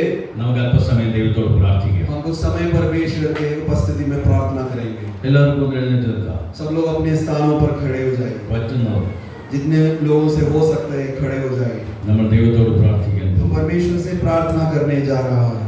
ഇന്ന് രാത്രി നമ്മൾ നമ്മെ തന്നെ ദൈവത്തിന്റെ കരങ്ങളിൽ സമർപ്പിക്കുകയും आज रात हम परमेश्वर की उपस्थिति में अपने आप को समर्पण करने जा रहा हूँ। ആത്മീയ ജീവിതം ഒരു ലഘുതരമായ കാര്യമല്ല. आत्मिक जीवन एक सरल बात नहीं है। വിജയിക്കുക എന്നത് അത്ര എളുപ്പമുള്ള കാര്യമല്ല. सफल होना एक साधारण मामूली बात नहीं है। എല്ലാം ദൈവം നോക്കിക്കൊള്ളുമെന്ന് വിചാരിച്ച് നടന്നാൽ ശരിയാകുകയില്ല. सब कुछ परमेश्वर देख लेगा ये सोच करके चलने से कुछ नहीं होने वाला। വിജയിക്കണമെന്ന തീവ്രമായ ആഗ്രഹവും തീരുമാനവും അതിൽ എത്തേണ്ടതിനുള്ള ഒരു പ്രതിഷ്ഠയും നമുക്ക് അത്യന്താപേക്ഷിതമാണ്. विजय पाने के लिए तीव्र इच्छा और परिश्रम और लगातार उसके लिए कार्य करने का एक मन होना चाहिए। ഒരു ഭാഗത്ത് ദൈവത്തിന്റെ വചനം അതിതീവ്രമായി നമ്മുടെ കൂടെ ഉണ്ടാകും. एक साइड पर परमेश्वर की वचन बड़ी ताकत के साथ जो है हमारे साथ रहता है। മറുഭാഗത്ത് നമ്മൾ സൂക്ഷിക്കേണ്ട ചില കാര്യങ്ങളുണ്ട്. दूसरी तरफ जो है हम ध्यान रखना है, खबरदार होना है, ऐसी कुछ बातें हैं। ഹൃദയത്തെ ഏറ്റവും അധികം സൂക്ഷിക്കണം. सबसे ज्यादा अपने मन की रक्षा करना है। ഹൃദയത്തെ സൂക്ഷിക്കാൻ കഴിഞ്ഞാൽ നമ്മൾ വിജയിച്ചു കഴിയും. अपने हृदय की मन की रक्षा आप काबू में अगर आप कर सकते हैं तो आप आधा सफलता प्राप्त कर चुके हैं। നാവിനെ സൂക്ഷിക്കണം. आप अपनी जुबान की रक्षा, കണ്ണുകളെ സൂക്ഷിക്കണം. अपने आँखों की रक्षा करना है, കാതുകളെ സൂക്ഷിക്കണം. अपने कानों की रक्षा करना है। നമ്മെ ദൈവത്തിന്റെ കരങ്ങളിൽ ഇഴുകി ചേർക്കാനുള്ള ശ്രമം നമ്മുടെ ഭാഗത്തു നിന്നുണ്ടാക്കണം. हमें अपने आप को परमेश्वर के साथ ऐसा मिलाने का जो है, परमेश्वर के साथ घुल मिलने के लिए बहुत परिश्रम आपको करना है। അടിക്കടി നമ്മളെ പരിശോധിക്കണം. और हमेशा जो है अपने आप की जांचना है, परखना है, आकलन करना है। ദൈവത്തിൽ നിന്ന് നമ്മൾ അകന്നു മാറിയോ എന്ന ഒരു പരിശോധന അടിക്കടി നടത്തിക്കൊണ്ടേയിരിക്കും. क्या हम परमेश्वर से दूर हुआ या नहीं, ये अपने आप को जांचते परखते रहना चाहिए। ഈ രാത്രി നമ്മൾ ദൈവത്തോട് പ്രാർത്ഥിക്കാൻ പോവുകയാണ്. आज रात हम परमेश्वर से प्रार्थना करने जा रहे हैं। എല്ലാവരും തങ്ങളെ തന്നെ ദൈവത്തിന്റെ കരങ്ങളിൽ സമർപ്പിക്കും. सब लोग अपने आप को परमेश्वर के हाथों में सौंप दीजिए। പാപത്തിന് പ്രായഭേദമില്ല. पाप को जो है उम्र का कोई बात नहीं है। ഏത് വ്യക്തിയെയും കടന്നു പിടിക്കാൻ വെമ്പൽ കൊള്ളുന്ന ഒരു സാധനമാണ് പാപം. हर एक व्यक्ति को पकड़ने के लिए और उसे गुलाम बनाने के लिए कोशिश करता है ये पाप। ആ പാപത്തെ മാറ്റി നിർത്താൻ, ദൂരെ നിർത്താൻ നമുക്ക് കഴിയണം. उस पाप को हमसे दूर रखने के भरसक परिश्रम हमें करना है। പാപവുമായി ഒരു കോംപ്രമൈസ് നമുക്ക് പാടില്ല. पाप के साथ किसी भी एक समझौता आपको नहीं करना है। യേശുവിനെ നമ്മൾ മുറുകെ പിടിച്ചിരിക്കണം. यीशु मसीह को पकड़े रहना है। യേശു നമ്മുടെ ഹൃദയത്തിൽ വസിക്കണം. यीशु मसीह हमारे हृदय में वास करना है। ഈ രാത്രി നമ്മൾ പ്രാർത്ഥിക്കാൻ പോകുകയാണ്. आज रात हम प्रार्थना करने जा रहे हैं। Hallelujah. Hallelujah, praise the Lord. Praise the Lord. ദൈവത്തിന് സ്തോത്രം, ദൈവത്തിന് സ്തോത്രം, ദൈവത്തിന് സ്തോത്രം, ദൈവത്തിന് സ്തോത്രം, ദൈവത്തിന് സ്തോത്രം, ദൈവത്തിന് സ്തോത്രം, ദൈവത്തിന് സ്തോത്രം, ദൈവത്തിന് സ്തോത്രം, ദൈവത്തിന് സ്തോത്രം, ദൈവത്തിന് സ്തോത്രം. ഹല്ലേലൂയ. स्तुति हो, तेरी सर्वश्रेष्ठता, तेरी स्तुति हो, तेरा धन्यवाद हो, तेरी स्तुति हो।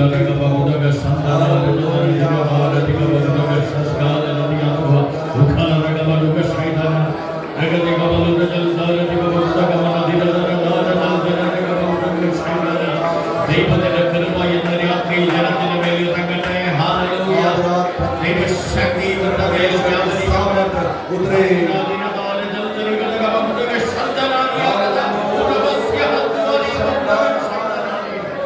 ദൈവത്തിന്റെ വലിയ കൃപ ഈ പ്രിയപ്പെട്ടവരുടെ മേൽ അതിശക്തമായി വ്യാപരിക്കപ്പെടട്ടെ. परमेश्वर के अनुग्रह हर एक लोगों के ऊपर उतरने पाए। ദൈവത്തിന്റെ അഭിഷേകം ഇവരിൽ നിലനിൽക്കട്ടെ. परमेश्वर के अभिषेक हर एक के जीवन में आने पाए। ദൈവശക്തിയുടെ മറവിൽ ഇവർക്ക് മറഞ്ഞിരിക്കാൻ കഴിയട്ടെ. परमेश्वर के सामर्थ्य में ये लोग छुपे रहे। ആത്മാവ് ഇവരെ എല്ലായ്പ്പോഴും നയിക്കുന്ന അനുഭവം ഉണ്ടാകട്ടെ. पवित्र आत्मा की अगुवाई इनके जीवन में होने पाए।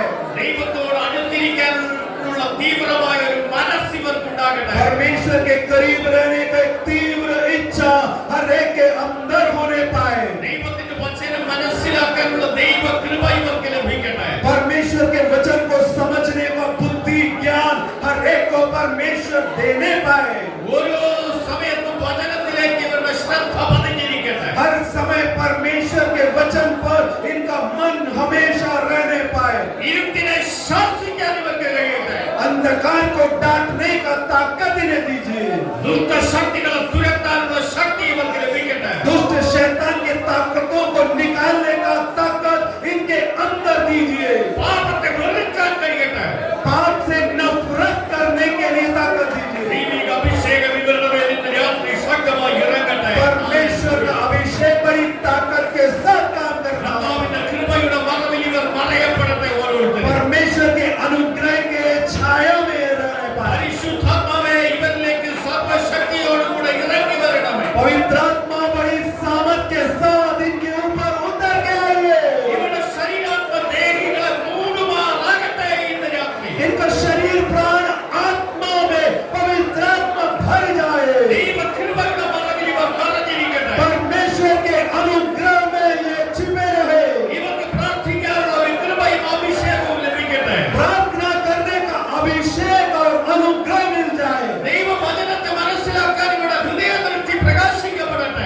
परमेश्वर के वचन समझने के लिए ऐसा बुद्धि खोल दीजिए प्रभु। പാപത്തിന്റെ എല്ലാ കെട്ടുകളും അഴിച്ചുപോകട്ടെ യേശുവിന്റെ നാമത്തിൽ. पाप का हर प्रकार का बंधन टूट जाए।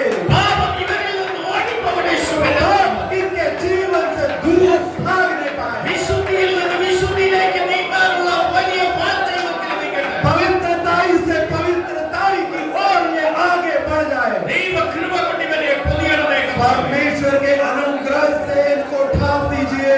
അങ്ങ് ഇവരെ സൗഖ്യമാക്കണമേ. आप इनको चंगा कीजिए। ഇവരുടെ വിശ്വാസത്തെ വർദ്ധിപ്പിക്കണമേ. इनका विश्वास को बढ़ाइए। ദൈവ കൃപ കൊണ്ട് ഇവരെ പൊതിയണമേ. परमेश्वर के अनुग्रह से भर दीजिए। അങ്ങയെ മുറുകെ പിടിക്കാൻ ഇവരെ സഹായിക്കണമേ. आपको दृढ़ता से ये थामे रहे, पकड़े रहे। അങ്ങയുടെ മഹാ തേജസ് ഇവരിൽ നിറയുമാറാകട്ടെ. आपकी माँ उस महिमा से भर दीजिए। കൃപകളാലും വരങ്ങളാലും നിറയപ്പെട്ടവരായി ലോകത്തിന് പ്രകാശം പരത്തുന്നവരായി ഇവരെ കർത്താവേ മാറ്റുമാറാകട്ടെ. अनुग्रह से वरदान से भर दीजिए और ये लोग ज्योति बन करके इस जगत पे रहे। ഇവരെ ഓരോരുത്തരും അത്ഭുത പ്രകാശമായി മാറട്ടെ. इनमें से हर एक व्यक्ति परमेश्वर का अद्भुत ज्योति बन जाए। ഈ ലോകത്തിന് പ്രകാശമായി മാറട്ടെ इस ഇവരെല്ലാവരും. संसार के लिए ज्योति जैसे बन जाए। അങ്ങയുടെ കൃപയുടെ മറകളിൽ മറയ്ക്കണമേ കർത്താവേ. प्रभु आपके अनुग्रह में बनाए रखिए। ഹല്ലേലൂയ. Hallelujah, hallelujah. हालेलुया।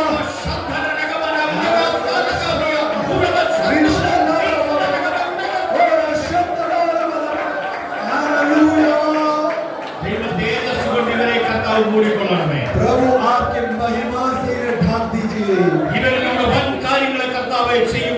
इनके द्वारा बड़े बड़े काम होने पाए। सारे आदर महिमा हम आपको देते हैं। हमारे प्रार्थनाएं विनती हम सुनाई से धन्यवाद। यीशु मसीह के नाम में मांगता हूं स्वर्गीय पिता। आमीन आमीन।